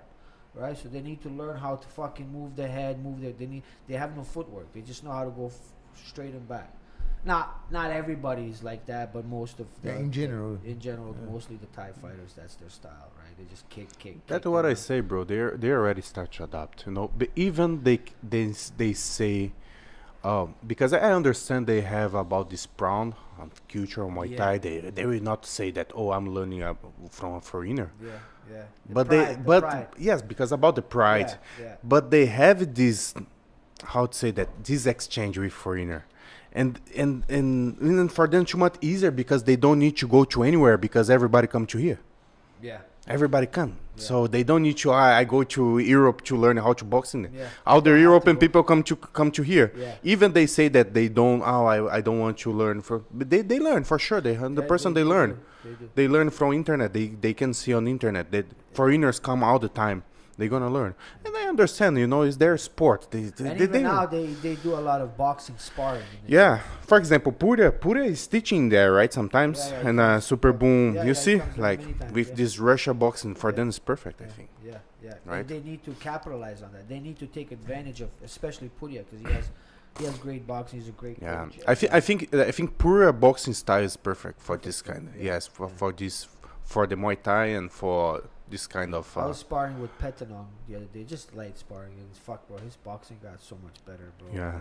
Like the way he moves, and he's super loose and fucking stings you with the shit. Yeah, his boxing improved. Yeah. And now, Petanong is a dangerous guy, bro. Sometimes I love Superbon. Shout out Superbon. He's one of the best, in the world, man. But Petanong is up there too, man. Petanong is right there with him, because I know him for a long time, and I know, like, this guy, when his game is on, and now with the boxing, his left kick, bro, will break your fucking body, first of all. Second of all, now he's got the hands. He knows how to move. He's got good footwork. Watch when he comes back, man. He's going to dominate fucking one championship. Son said to me one time that this boy is a genius. Yeah. This boy is really genius. He know knowledge, like because he studied in university, right? About the he's also, I think he's now he's a part of the national team for the Olympics for the Thailand team for the national. So he's a part of I think he's a part of the coaching staff for the national Thai team for the Olympics. He's really clever. He know what he's he's doing. Nicest guy in the world, man. Shout out Petanong. Watch it. So you have like how many fights now already? Like it's gonna be your fourth fight in one championship? This is the fifth one. The fifth one, yeah. This is the fifth one. Tell us a little bit, because there's a Brazilian TV that streams one championship there, So of course, most of the people that watch this show, are still a small audience, but day by day we're gonna we go growing, So Brazilian people, So how was it? Like, how is it actually for you? Like this your story. Tell us a little bit about your story inside of the event. One champion. You're gonna go for your fifth fight. Yeah. So right now we're fighting against Jacob Smith.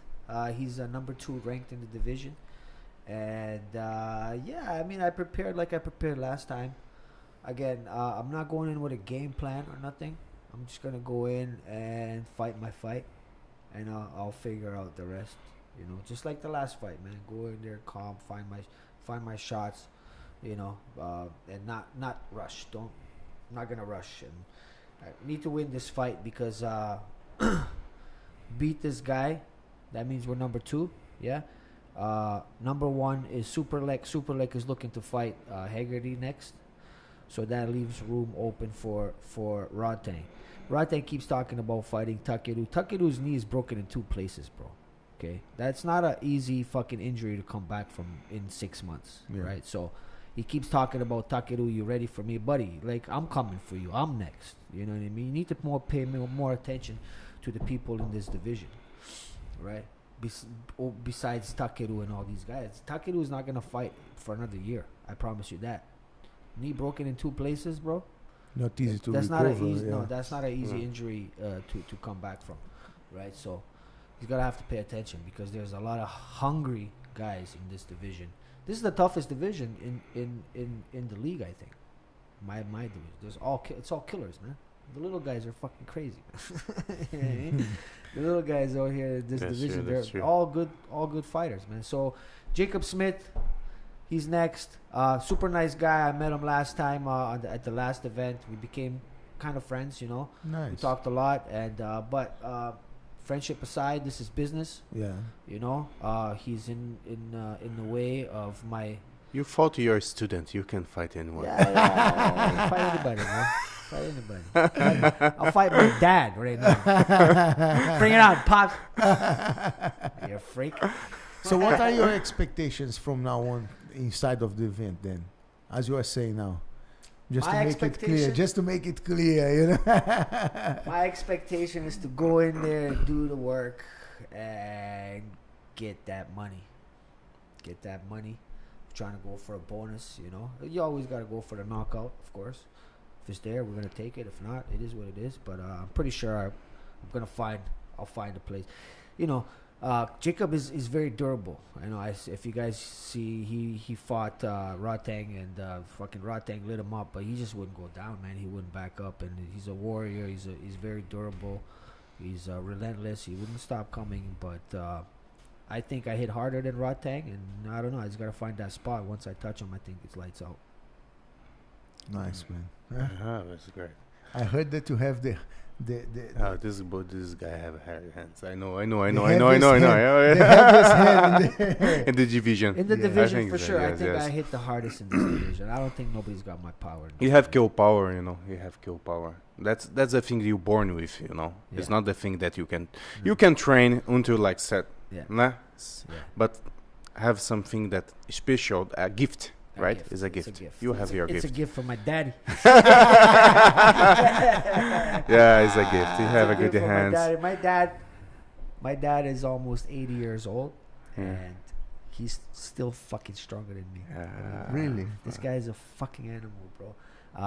You met my dad. Yeah. He is a nice guy. Bro, he's got more energy than all three of us put together. Really? Always at the bars, drunk, drinking every day.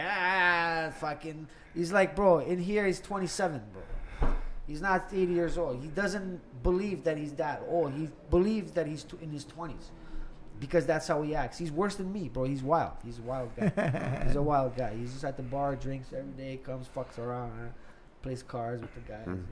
Nice. Bro, let me ask one thing. Because I can see a difference between our generation with the new generation. And I think one of the biggest changing now, if you compare, like this new generation already, they know better how to handle business outside the fight. It's not only about go and fight, but it's social media, doing your merch, all these things, and this, and how you handle with this, because we learn after, right? Because first we learn how to fight, and these things come after for us. You understand how you handle these things, your merch, all your stuff outside? I have help. I have help from my partners that I own my gym with Paul, and also my girlfriend. She helps a lot. And also I have my other partner Tom.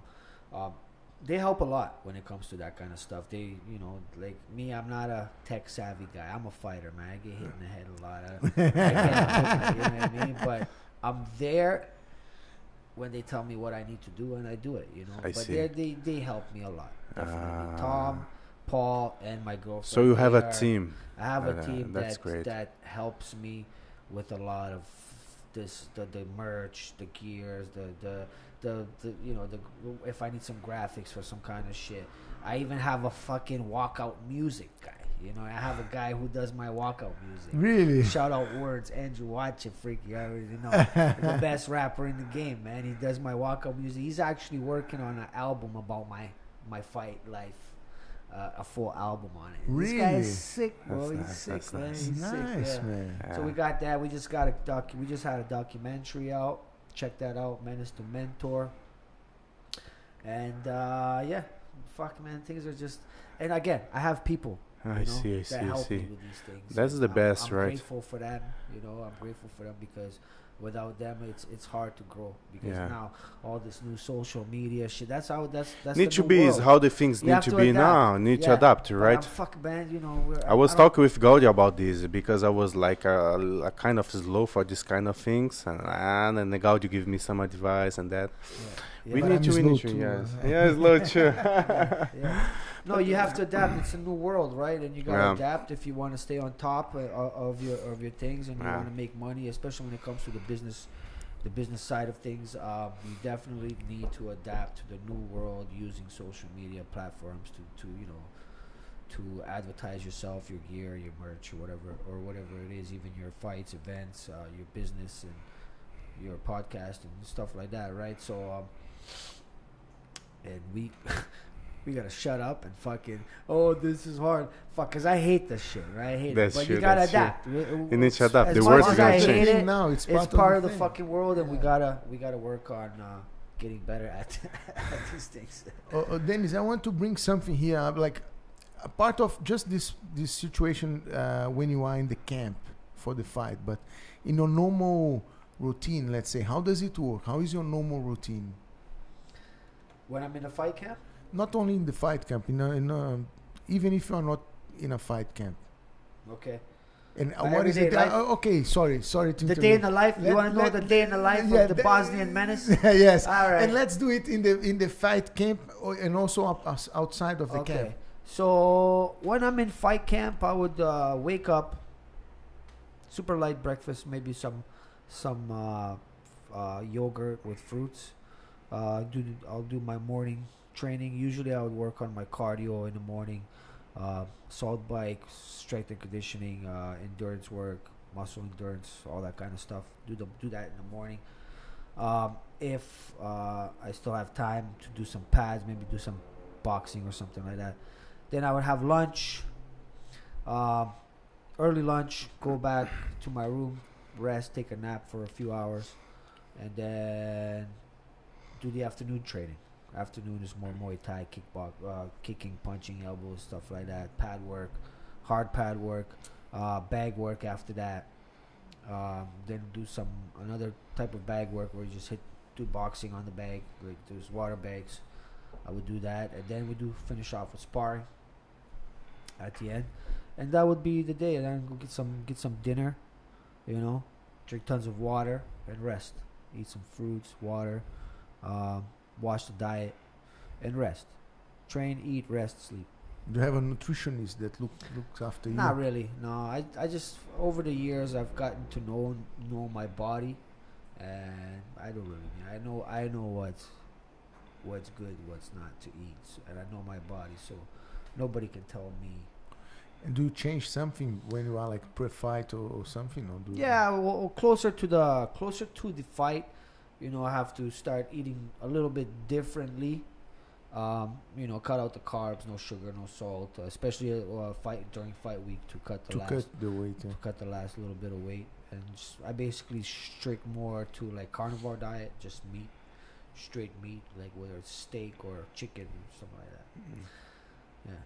Now the day in the life when I'm not fighting, I have a gym in Canada, right? So I'll wake up in the morning. I also have some trainers now that take care of the morning training, but if they're not there in the morning, I would be there in the morning. So if I'm not there in the morning, I would usually wake up. I would go for a workout. Again, I'll have breakfast. Kiss my wife. That's important. That's important. Yeah, I love her so much. And, I would go to the gym, do a workout in the gym. After that, get some lunch, come back home, bring some lunch for the wife, or maybe she'll make me some lunch or whatever it is. And then, because she works from home, she's a lawyer, but she works from home a lot. And then take a nap, rest.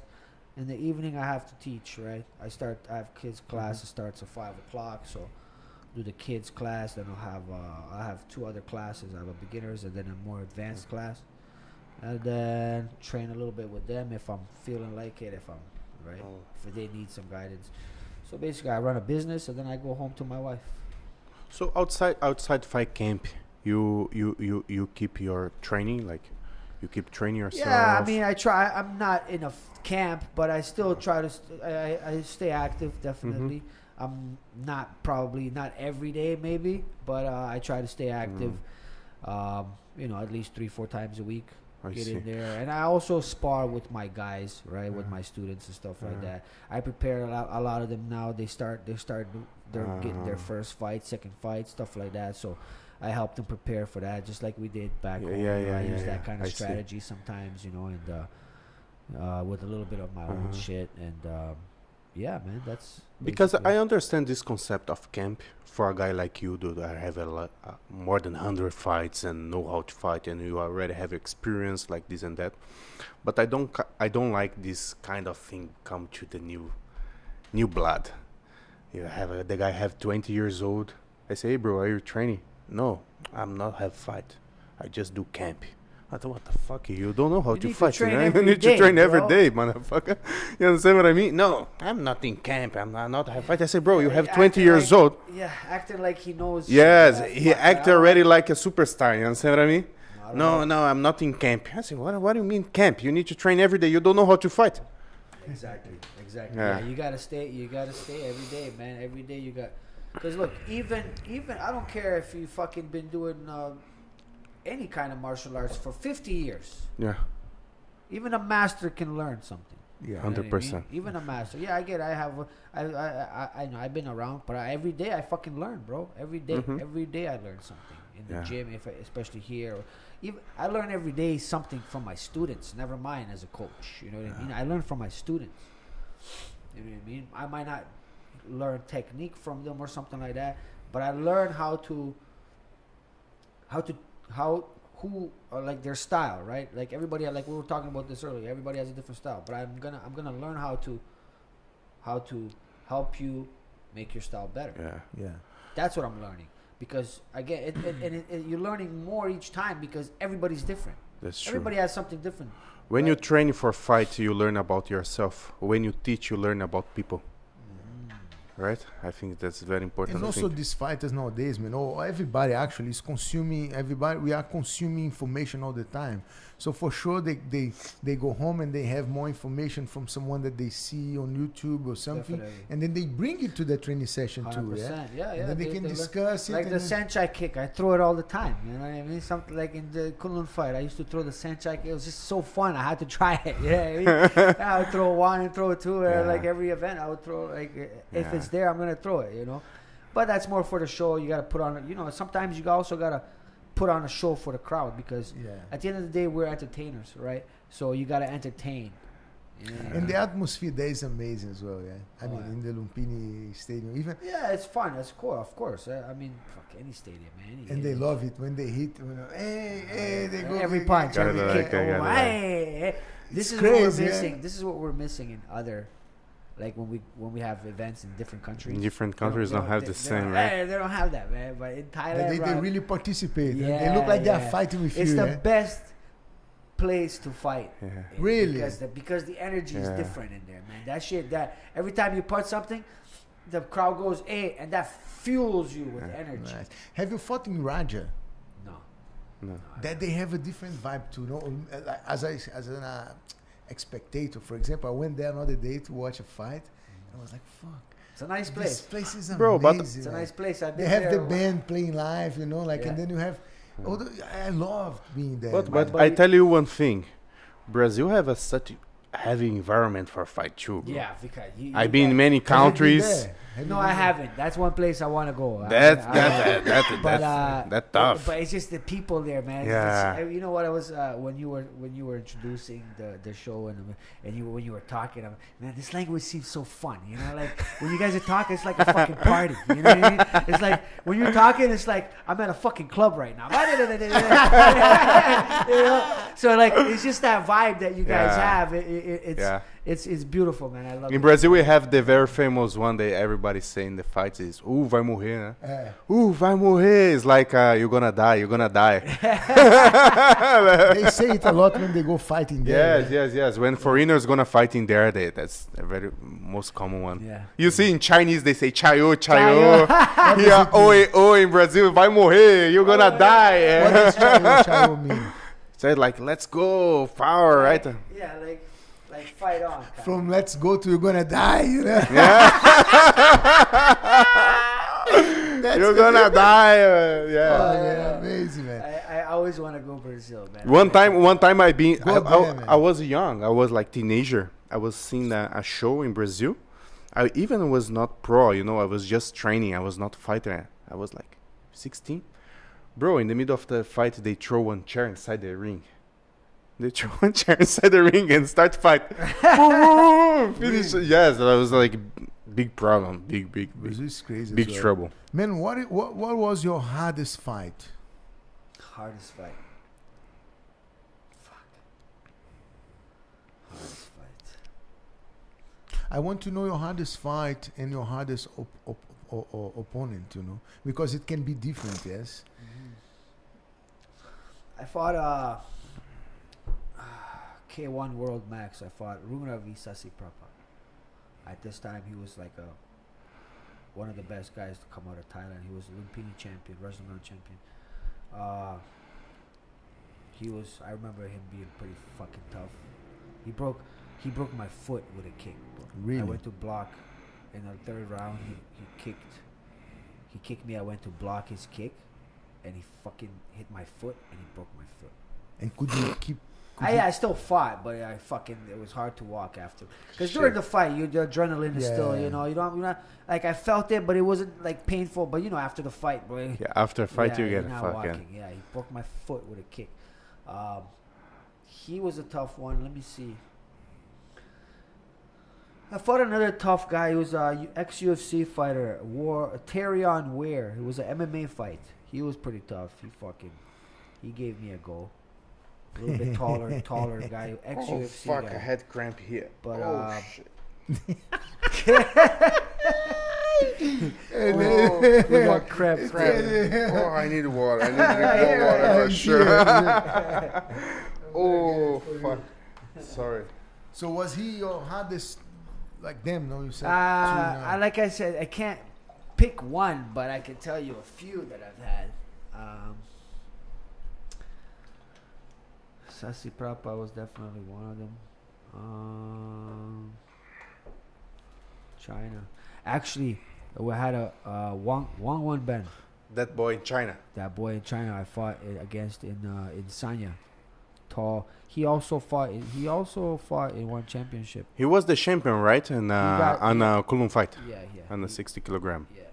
This guy was tough. He was tough. He had good boxing.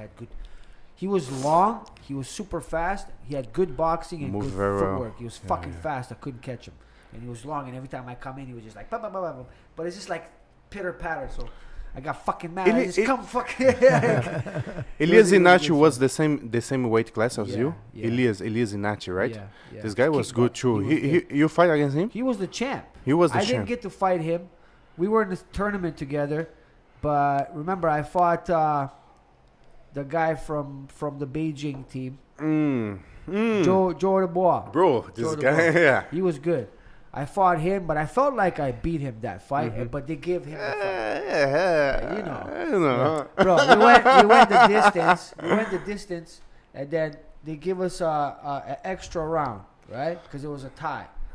Bro, the extra round, I clearly out fucking scored. You know what I mean? With the hand, I outscored. They gave him the fight. Because and that's when the guy, that was the tournament. That's when who won that? 𝘨𝑚 won that tournament that day. 𝘨𝑚 won the tournament that day. 𝘨𝑚 was in the I remember the actor, the boy I bring, was the reserve fight.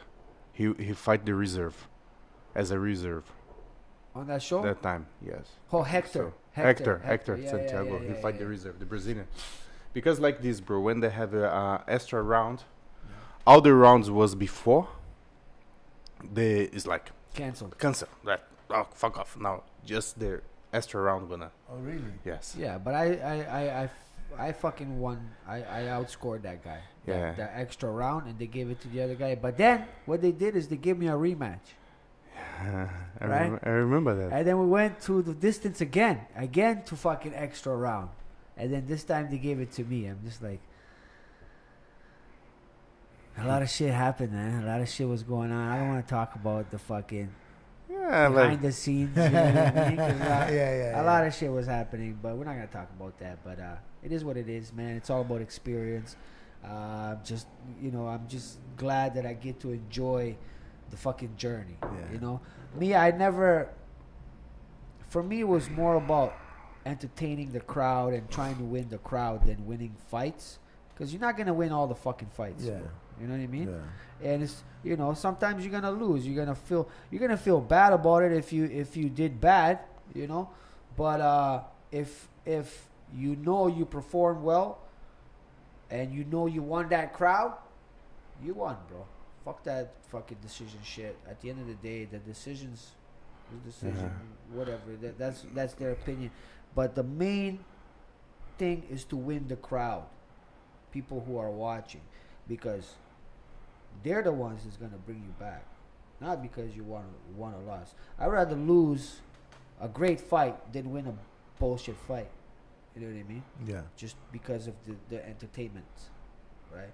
If I know I performed well and I fucking gave it all I got and I actually made the crowd wow, I won. I don't give a fuck about the decision, whether I win or lose. I see what you mean, and I believe that it's because of the energy that you get from them, no?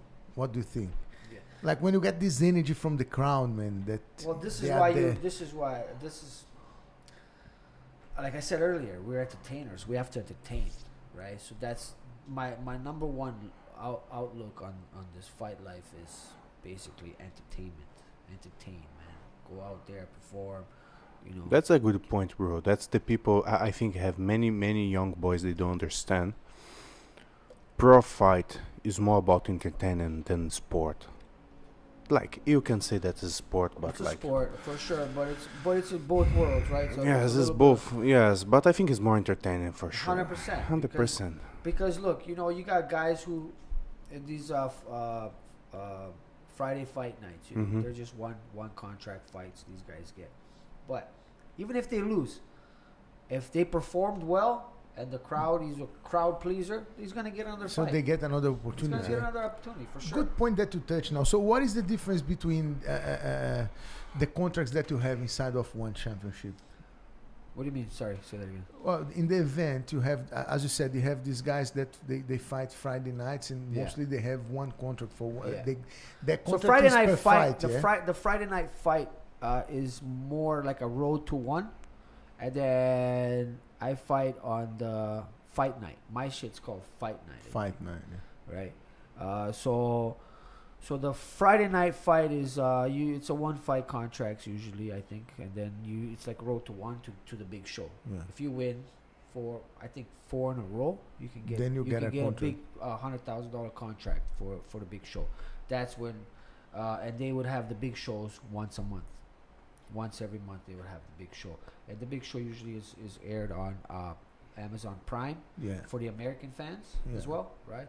So that's when when we come here, we have to fight in the morning. For them to. Is it different to fight in the morning or at night?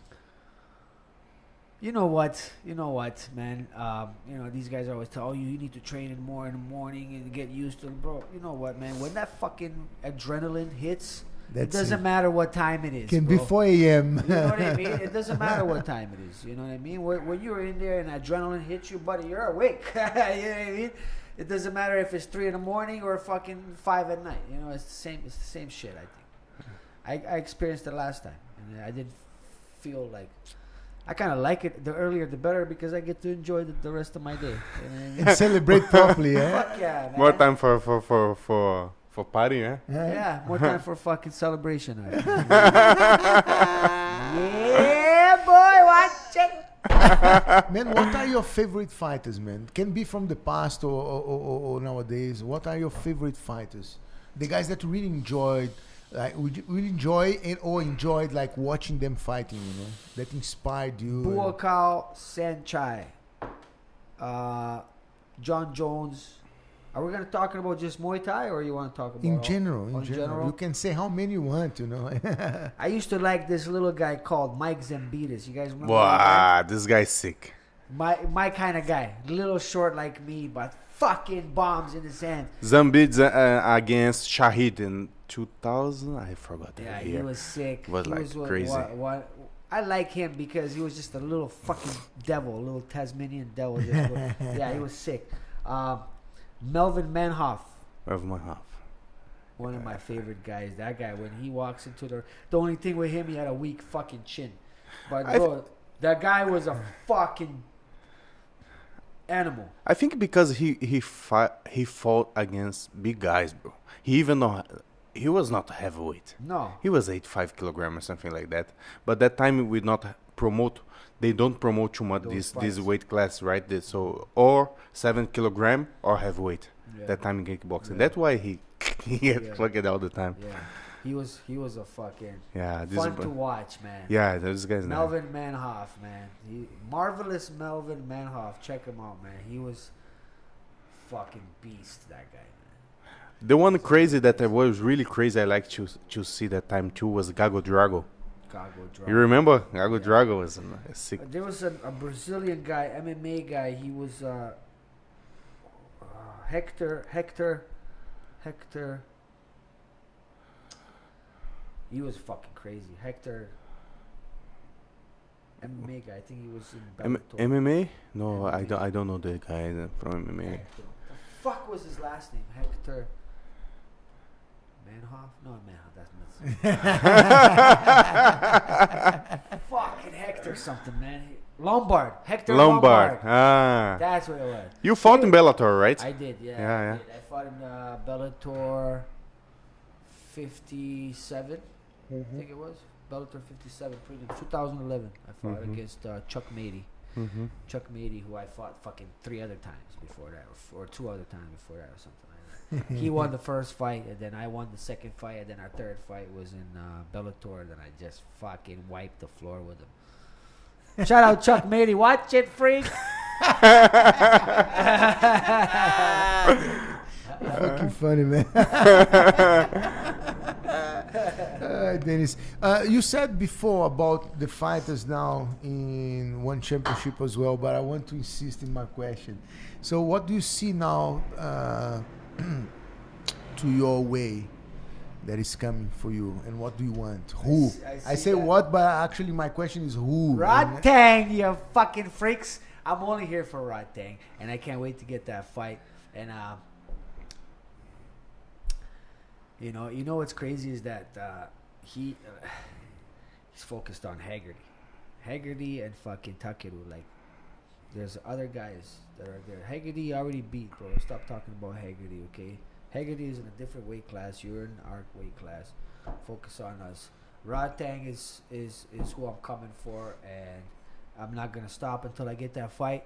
Even if I'm fucking, if they're gonna wait till I'm 50 years old, I'll be here. I'm not going nowhere until I get that fight, whether he's a champ or not. Like I said, I just want that fight. I feel like stylistically, it's the fucking way to go, and I'm sure Felipe would agree on that. We're gonna be a good fight. We're gonna be a good fight. It's gonna be a sick fight. Again, win or lose, I have so much respect for Rodtang and everything he's done in the company, and but I've time's run out. You know what I mean? Your time's run out, buddy. It's my time. And it's been a long time coming from you, man. I've been doing this. I've been fighting professionally for 20 years. I'm gonna be 39 years old on the day of the event, right? Like, I'm an old dog, but I ain't going nowhere, man. I still got that fire burning, and I'm not gonna stop until I get that fight. Definitely. That's one good point, bro. Because I was soon. Sorry. Yeah. I hope it comes soon, man. It's gonna happen. Sorry, has to. They can't deny it. Because I was talking before, you getting older, but you learn how to adapt your training for yourself. You need to. You need to. Yeah, like the way you train when you're 20s is not the same way when you get in 30s, and then you change again. You need to change. You need to adapt to yourself. How you adapt the train for yourself? So when I was younger, obviously, it's just, It's 6. We used to train 6 hours a day at 𝘍𝘍𝘭𝘢 camp, and you know, and for me, I was the only foreigner at the time, and I have to prove myself. So the way I have to prove myself is I have to keep up with them. 6 fucking hours a day, 6 days a week. 3 hours in the morning, 3 hours in the afternoon. This guy, you know, 𝘍𝘍𝘭𝘢, he runs marathons, for fuck's sake. In the morning, he runs 15 kilometers, bro. I have to keep up with that, you know, because I wanted to impress him. I had to impress. I'm the white guy, you know. Everybody's looking down on, even though they're not. But I know, like, I have to prove myself. So I have to fucking, you know, 6 hours a day, boom, day in and day out. You go. I learned so much, though, man. I learned so much. My game fucking changed a lot when I got into that camp, and in those 4 years training there, it was fucking crazy. As you get older, you start to feel your body, right? You got to take the experience out of it more. Now, look, man, I'm almost 39 years old. I don't train like I did. I don't train fucking 6 hours a day. I'll go in the morning, I'll do a 45-minute workout, you know, an hour tops. In the evening, I'll do maybe like an hour and a half, 2 hour tops, right? And there's days if I wake up and I'm feeling like shit, right? I'm sore, and I'll take a day off. So I'll train for 2 days. I'll do the 2 sessions on each day. So I'll do the 4 sessions in 2 days, and then on the third day, depending on how I feel, I usually take the morning off.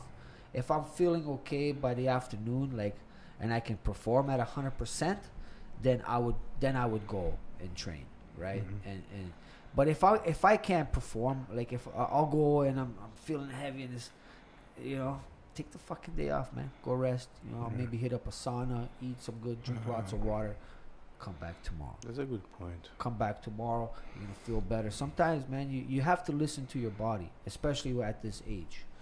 What is the difference for you? What do you feel now in your body that is different from like 5-10 years ago, man? It's just like this. The testosterone level obviously went down because I'm not fucking, you know.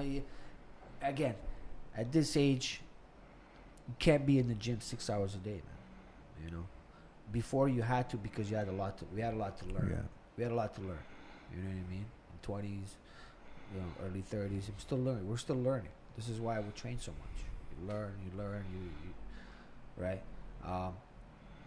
Right now, we have so much experience already. Fight experience, training experience, where we have to listen to the body, let it rest, but at the same time, you have to push. When it's time to go to train, like I said, I space it out. In the mornings, I have my strength and conditioning workouts. In the evenings, is more, you know, technical workouts. You know, hit the pad, sparring, drills, technique, whatever it is. And I'll take a day in between the week. I'll take a day off, and at the end of the week, I'll take another 2 days off and recover, and then come back hard on Monday again. And in the meantime, when I'm recovering, I would use saunas and cold plunges, and drink lots of water, vitamins, electrolytes, magnesium, you know, and lots of fruits, man, because I find fruits help me a lot more than vegetables, because I just feel like it has more nutrients. It pushes me, it gives you more energy, right? So I kind of stay away more from. I stay more on fruits than vegetables. So in the end, is how you take care of your body, right? Exactly. You have to take care, especially at this age. You can't fucking keep pushing, otherwise your body's just gonna fucking say, "Buddy, stop." You're too old for this. I like to say the fighter care here is like 3 lines, right? We have the body. We have the heart, or testosterone, whatever. We have experience. We need to be able to adapt the training for these 3 lines running together. Because if you push too much in volume, the body go first, and the body gonna get break before you get the experience. Yeah. Right? Yeah. But if you don't push your body, you get experience, but your body weak. Yeah. So you need to have that kind of balance for your body not get break before you really reach your real experience. Exactly. I saw many fighters really smart, but they already retired before they reach that level of knowledge and experience in sport. They say, oh, bro, today I'm so better than before, but now I don't train anymore. Right? Because take a time for you take this knowledge. People say that, oh, okay, 28, 29 is already old for. I don't think so. I think like you really reach the experience. Like for sure, I will not talk about the ties because they are another word, right? Well, they start like too young. The ties. They start too young. Their careers is very short because of that problem, right? Because it's just go. You know Thai style, bro. There's no fucking. And they start really early, huh? They start early. Yes. Very early. But I've started early as well. Yeah. Right? I've started early too. But it's the way, like their way. Their way is like, you have to be here. I don't care how the fuck you feel this morning. You have to be here. You have to run the 10K. After 10K, you have to come here and do fucking 300-400 knees on the bag, and then you gotta go over there and hit the pads. 15-minute rounds sometimes. Yeah. 10 to 15 minute one round. You know what I mean? They don't care how you feel, you know. But it's okay if if you're young, but as you get older, that shit's gotta change. I think this kind of training is really good if you're young, because it will not only build your body, but gonna build your resilience and your mind. Your mind become tough. Strong, yeah. But like, at least you come like to 28, 29, 30, you start need to think it should change. Down. Yes, you need to change because the body's not the same. No. The testosterone level going down. Your body start to get a lot of injury, so you need to take care more. Not that means you not take care of your body before, but you need to look at more at your body. And back in the day, we didn't have the saunas and ice baths to help you recover. And we didn't know about this. We don't know about these things. We didn't know. We were like, okay, drink water, but don't drink lots of water before this. And it's like, fuck, what are you talking about? And you got to eat food, right? How are you going to eat? They don't know how to, bro. You go in there, you got fucking deep fried fucking eggs, deep fried fucking, you're eating all this bad stuff. You fueling, bro. You're not fueling your body correct. As you get older as well, I think the time of the recovery is it takes longer as well to recover, no? From for sure, 100%, for 100%, and that's why, because it takes longer to recover. This is why you need to take breaks in between the training sessions. The sessions, because to let your body recuperate. Yeah. Right. Otherwise, your body's gonna break down and you're gonna feel like shit. For me, I don't like going into a gym unless I can perform at 120%. I always try to push the extra limit. Yeah. Right. Like if I'm going 100, I want to go 120. Yeah. You know what I mean? I want to do 120%. I need to go extra what I'm capable of. And if I can't perform like that in training, then I'm not gonna show up today. Right. Nice. Look, you are a fighter and you are a coach, yeah? So let's say I will ask you to say a few things for young fighters that want to be pro one day and become a professional fighter, yeah? Also, what could you say to these people that they love martial arts, they don't have the expectation to become a pro fighter, but they love martial arts, and what could you say for them, and also for the younger guys that want to become a pro fighters? If you have to give some advice or something. My advice to the young guys is to stay in the gym and learn as much as you can, especially if you're young. Don't waste your youth focusing on other things if you want to be a fighter.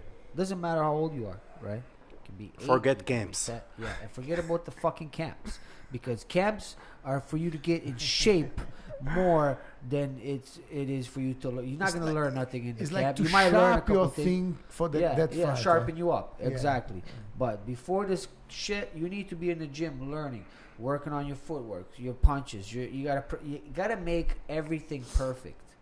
Okay? You work on the jab. You start with the jab. You make that fucking jab perfect. When you feel like that jab is perfect, you work on it some more. Yeah? And then you change to the cross. Now you're going to make your cross. Again, you got to work on your... And now you're working on those 1-2. 1-2. Make that perfect before you get into the next step, which is another 1-2 hook, right? Perfect that 1-2 down the pipe first. Make sure it's fucking perfect, okay? Before you move on to the other things, right? Well, who said, I'm not afraid of a guy who can throw 1,000 kicks, but I'm afraid of the guy who can throw that one kick, who throws a one kick 1,000 times or 10,000 times. right? So that's what it is. You gotta perfect it. It's not gonna happen because I throw it 3-4 times. No, you gotta fucking do it thousands and thousands and thousands and thousands and thousands of fucking times. We used to throw 5,000 kicks a day. Why you think Buakaw kicks a goddamn tree down? Because that guy kicks like that. He throws 5,000 kicks every day with one leg, and then 5,000 kicks with. This is why they have perfect technique. So if you're young and you want to be a fighter, perfect your craft. Perfect your craft. And you're not going to perfect that in a camp, training camp, because that's more for you to get in shape and sharpen your tools. Yeah. Work on your tools before this camp. It's like Pereira, bro. Pereira, he trained one skill for more than a year before he bring for the fight. 100%. Yes. He stayed like a long time with just one skill. Yeah, you can't just think of something. You try it on the bag. Oh, I'm gonna do this in the fight. No, bro. You gotta first of all, you gotta fucking practice. You gotta make it perfect. Now you gotta do it on the pads. Okay. Now you gotta try it in sparring if it's gonna work or not. Different situations. Not every situation is gonna. Every situation is different, right? You gotta fucking make it work for you, right? So and for the guys, Denis, that they don't have the intention to become a pro fighter, but they love martial art. What could you advise them, like in terms of what can martial arts do to your life? You know, like. Oh, martial arts, bro. I feel like martial arts is better than going to school. Why? I feel like you can learn more about life at a martial arts gym, a real martial arts gym with a real coach, and because that coach is gonna become your teacher, right? He's not gonna teach you just about how to fight. He's gonna teach you about life. Right, how to live your life as a fighter, right? You're gonna become humble, right? He's gonna humble you. The sport itself will humble you. You're gonna learn things, how to adapt to certain situations through martial arts, right? It's gonna work in real life as well, right? Self-control, right? Sometimes you can't control your fucking craziness. Martial arts will help you have that, right? Nice. Because you become a dangerous person. That guy said you gotta become dangerous and be able to control it. That's who we are. We're dangerous fucking people, bro. Yeah. But we're some of the nicest people you'll ever fucking come across, because we know what we're capable of. Yeah. Right? And that makes you humble, makes you you're gonna have a good soul, unless you're a piece of shit. Yeah. Right? Then that's not for you. But a good trainer will see a piece of shit in you and kick you the fuck out. Yeah. Right? So it's true, huh? Yeah, 100%. Sure. And now, for the younger coaches, man, because this is really important as well. You know that there are many people around the world coaching people, teaching people, and sometimes they are not really prepared. They are preparing themselves still, you know, and we are all learning all the time. So for the younger coaches and someone who wants to coach professional fighters, and also in the gym, not also for professional fighters, like what can you say to these people? What do they need to become a good coach? You know? Well, they would know if they're in they have been in the game for a while and they've been training. I would suggest them to be the coach that they want to have. You know, imagine a coach that you want to have for yourself, like the perfect coach. You want to try and be that person. You want to try to be the best you can be. Learn a lot. Fucking get out there and research a lot about fighting, about all kind of fighting, though, especially like boxing is a very good place to start, because boxing is a science, right? And if you have a good boxing base, that can play into any martial art, I think, because of the footwork. Like the foot, you gotta be comfortable on your feet. And I feel like when you learn the basics of boxing, like the footwork, the steps, back, forward, side to side, I feel like that can help elevate your game a lot. Nice, man. Nice. Felipe, we are going for like 2 hours and 20 minutes of conversation. Saturday, about midnight here. Would you like to ask something else to him? Yes, I think we got a lot covered. Yeah, we reckon a lot of We got a lot conversation. covered. I mean, we can always come back and talk some more shit next time. Yeah. We're gonna save some for next time. You know what I'm saying? Man, I'm very happy to have you here. You know why? Because since that day that I met you and I said, Denis, let's organize something. I was so busy arriving here in Bangkok, getting to know my job and this and that, so I couldn't make it happen before, you know. Yeah. And now when I saw that you remember that when I saw that you were back here, I messaged you straight away, and then Felipe met me and he said, "Oh, Denis is coming." I said, "Yeah, I already messaged him." You know. So I said, "This time, let's make it happen." You know. So. Honestly, it's a pleasure for me to have you here at my place, you know. Pleasure is mine, my brother. Thank you so much. Thank you for having me. We had a great time. Especially thank you, Felipe, for coming as well and joining this podcast.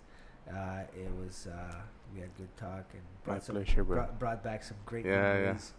China, man, we gotta go back there. Soon we're gonna be back for sure.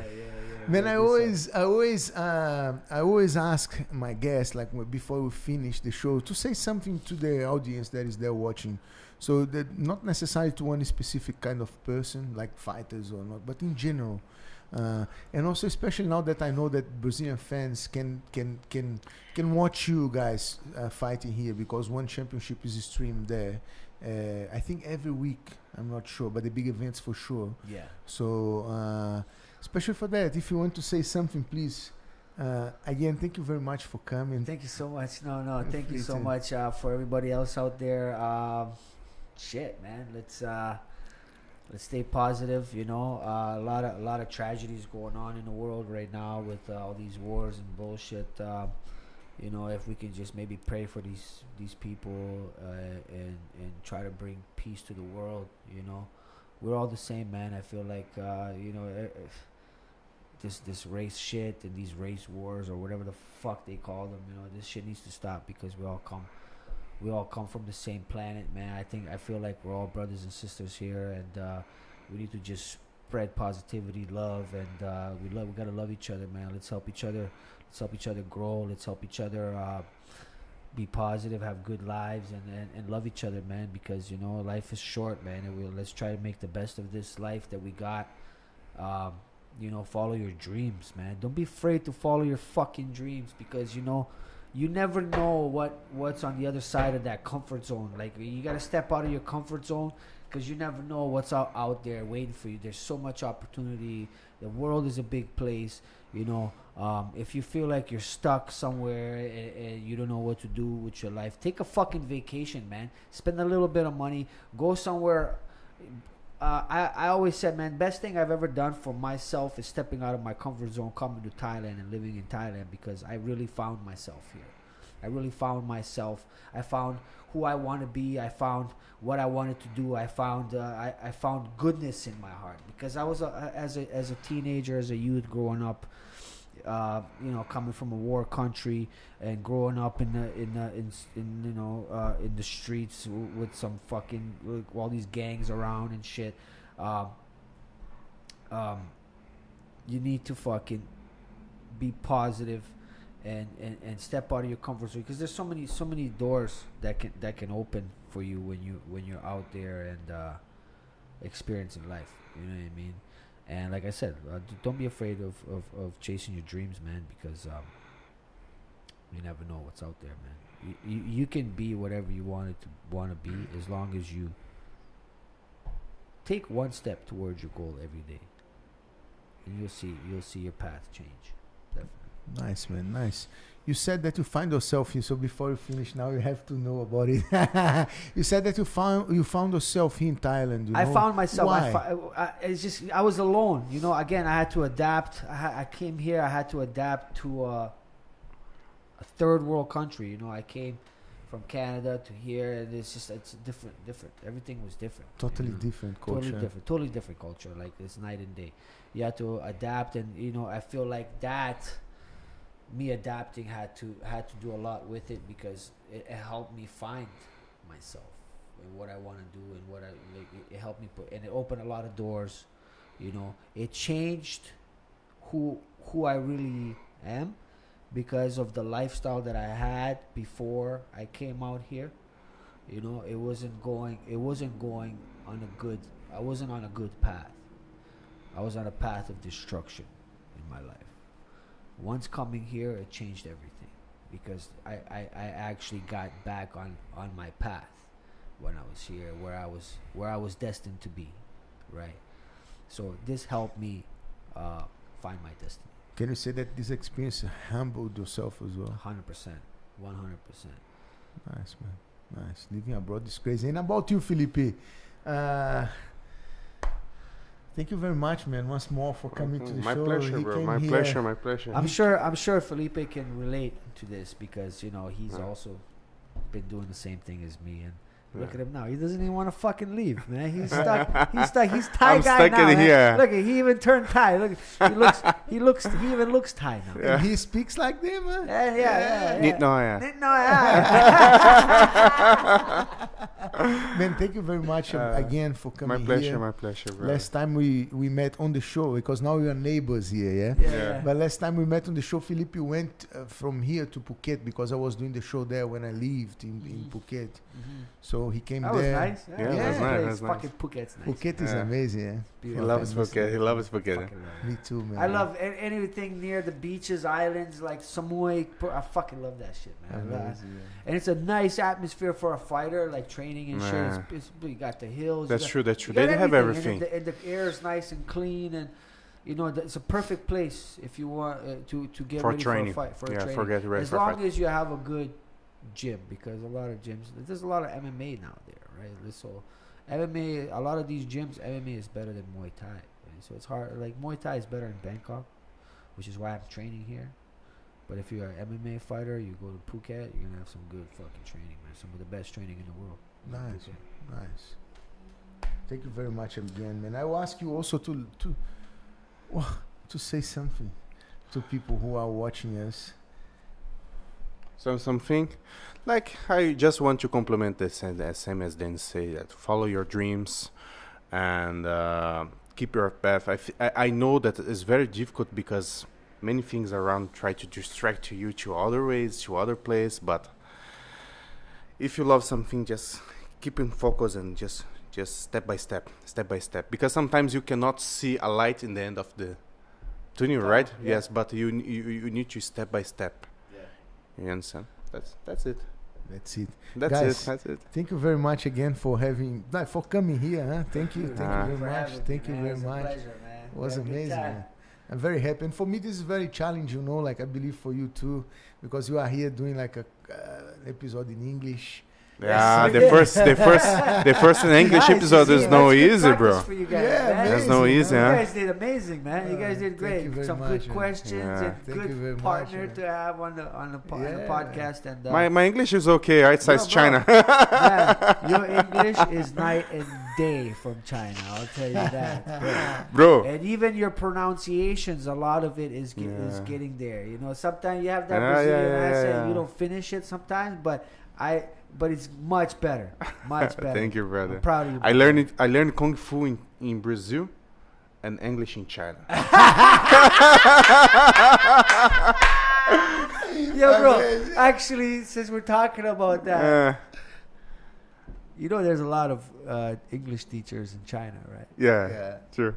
And a lot of them come from Brazil, of Russia. Bro, how the fuck are you teaching English? You can't even write a goddamn sentence. That's my job here. You teach English, right? And you can't, now you did a pot. See, you know how much this is gonna improve your fucking teaching. That's it, man. That's it, you know. But and that's what I say. But when you are teaching, remember you learn much more than we teach sometimes. 100%. You know, That's what it is. And You learn that's as you go. You learn as you go. Yeah. Yeah. It's amazing. Oh, let's go, guys. Let's go watch it, Frank. Galera, obrigadão. brothers. Guys, first in English, thank you very much for your audience, you know. We had here Spice B. Sorry if I'm not pronouncing it correctly. Thank you for your audience. Brandon 05. Let's go, Coach Lombard, he said here. Yeah, Hector Lombard. Yeah. Hector Lombard. Those are my guys from. Oh, really? So, guys, thank you very much for your audience, you know. Galera do Brasil, brigadão aí por ter assistido até agora aí. Espero que vocês vão aí nos subtitles e assistir isso aí completo. Dá um like, compartilha aí pros amigos, pras amigas, pra família, pras pessoas que são especiais por você. Mais uma história de vida linda aí.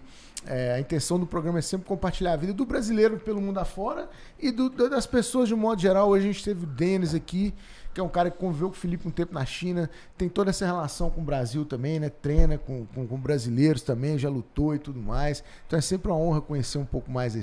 Sorry about speaking português. It's okay.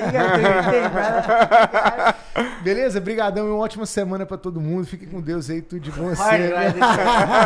Valeu, mano. Brigadão. Mano, tamo junto. Obrigado. Obrigado.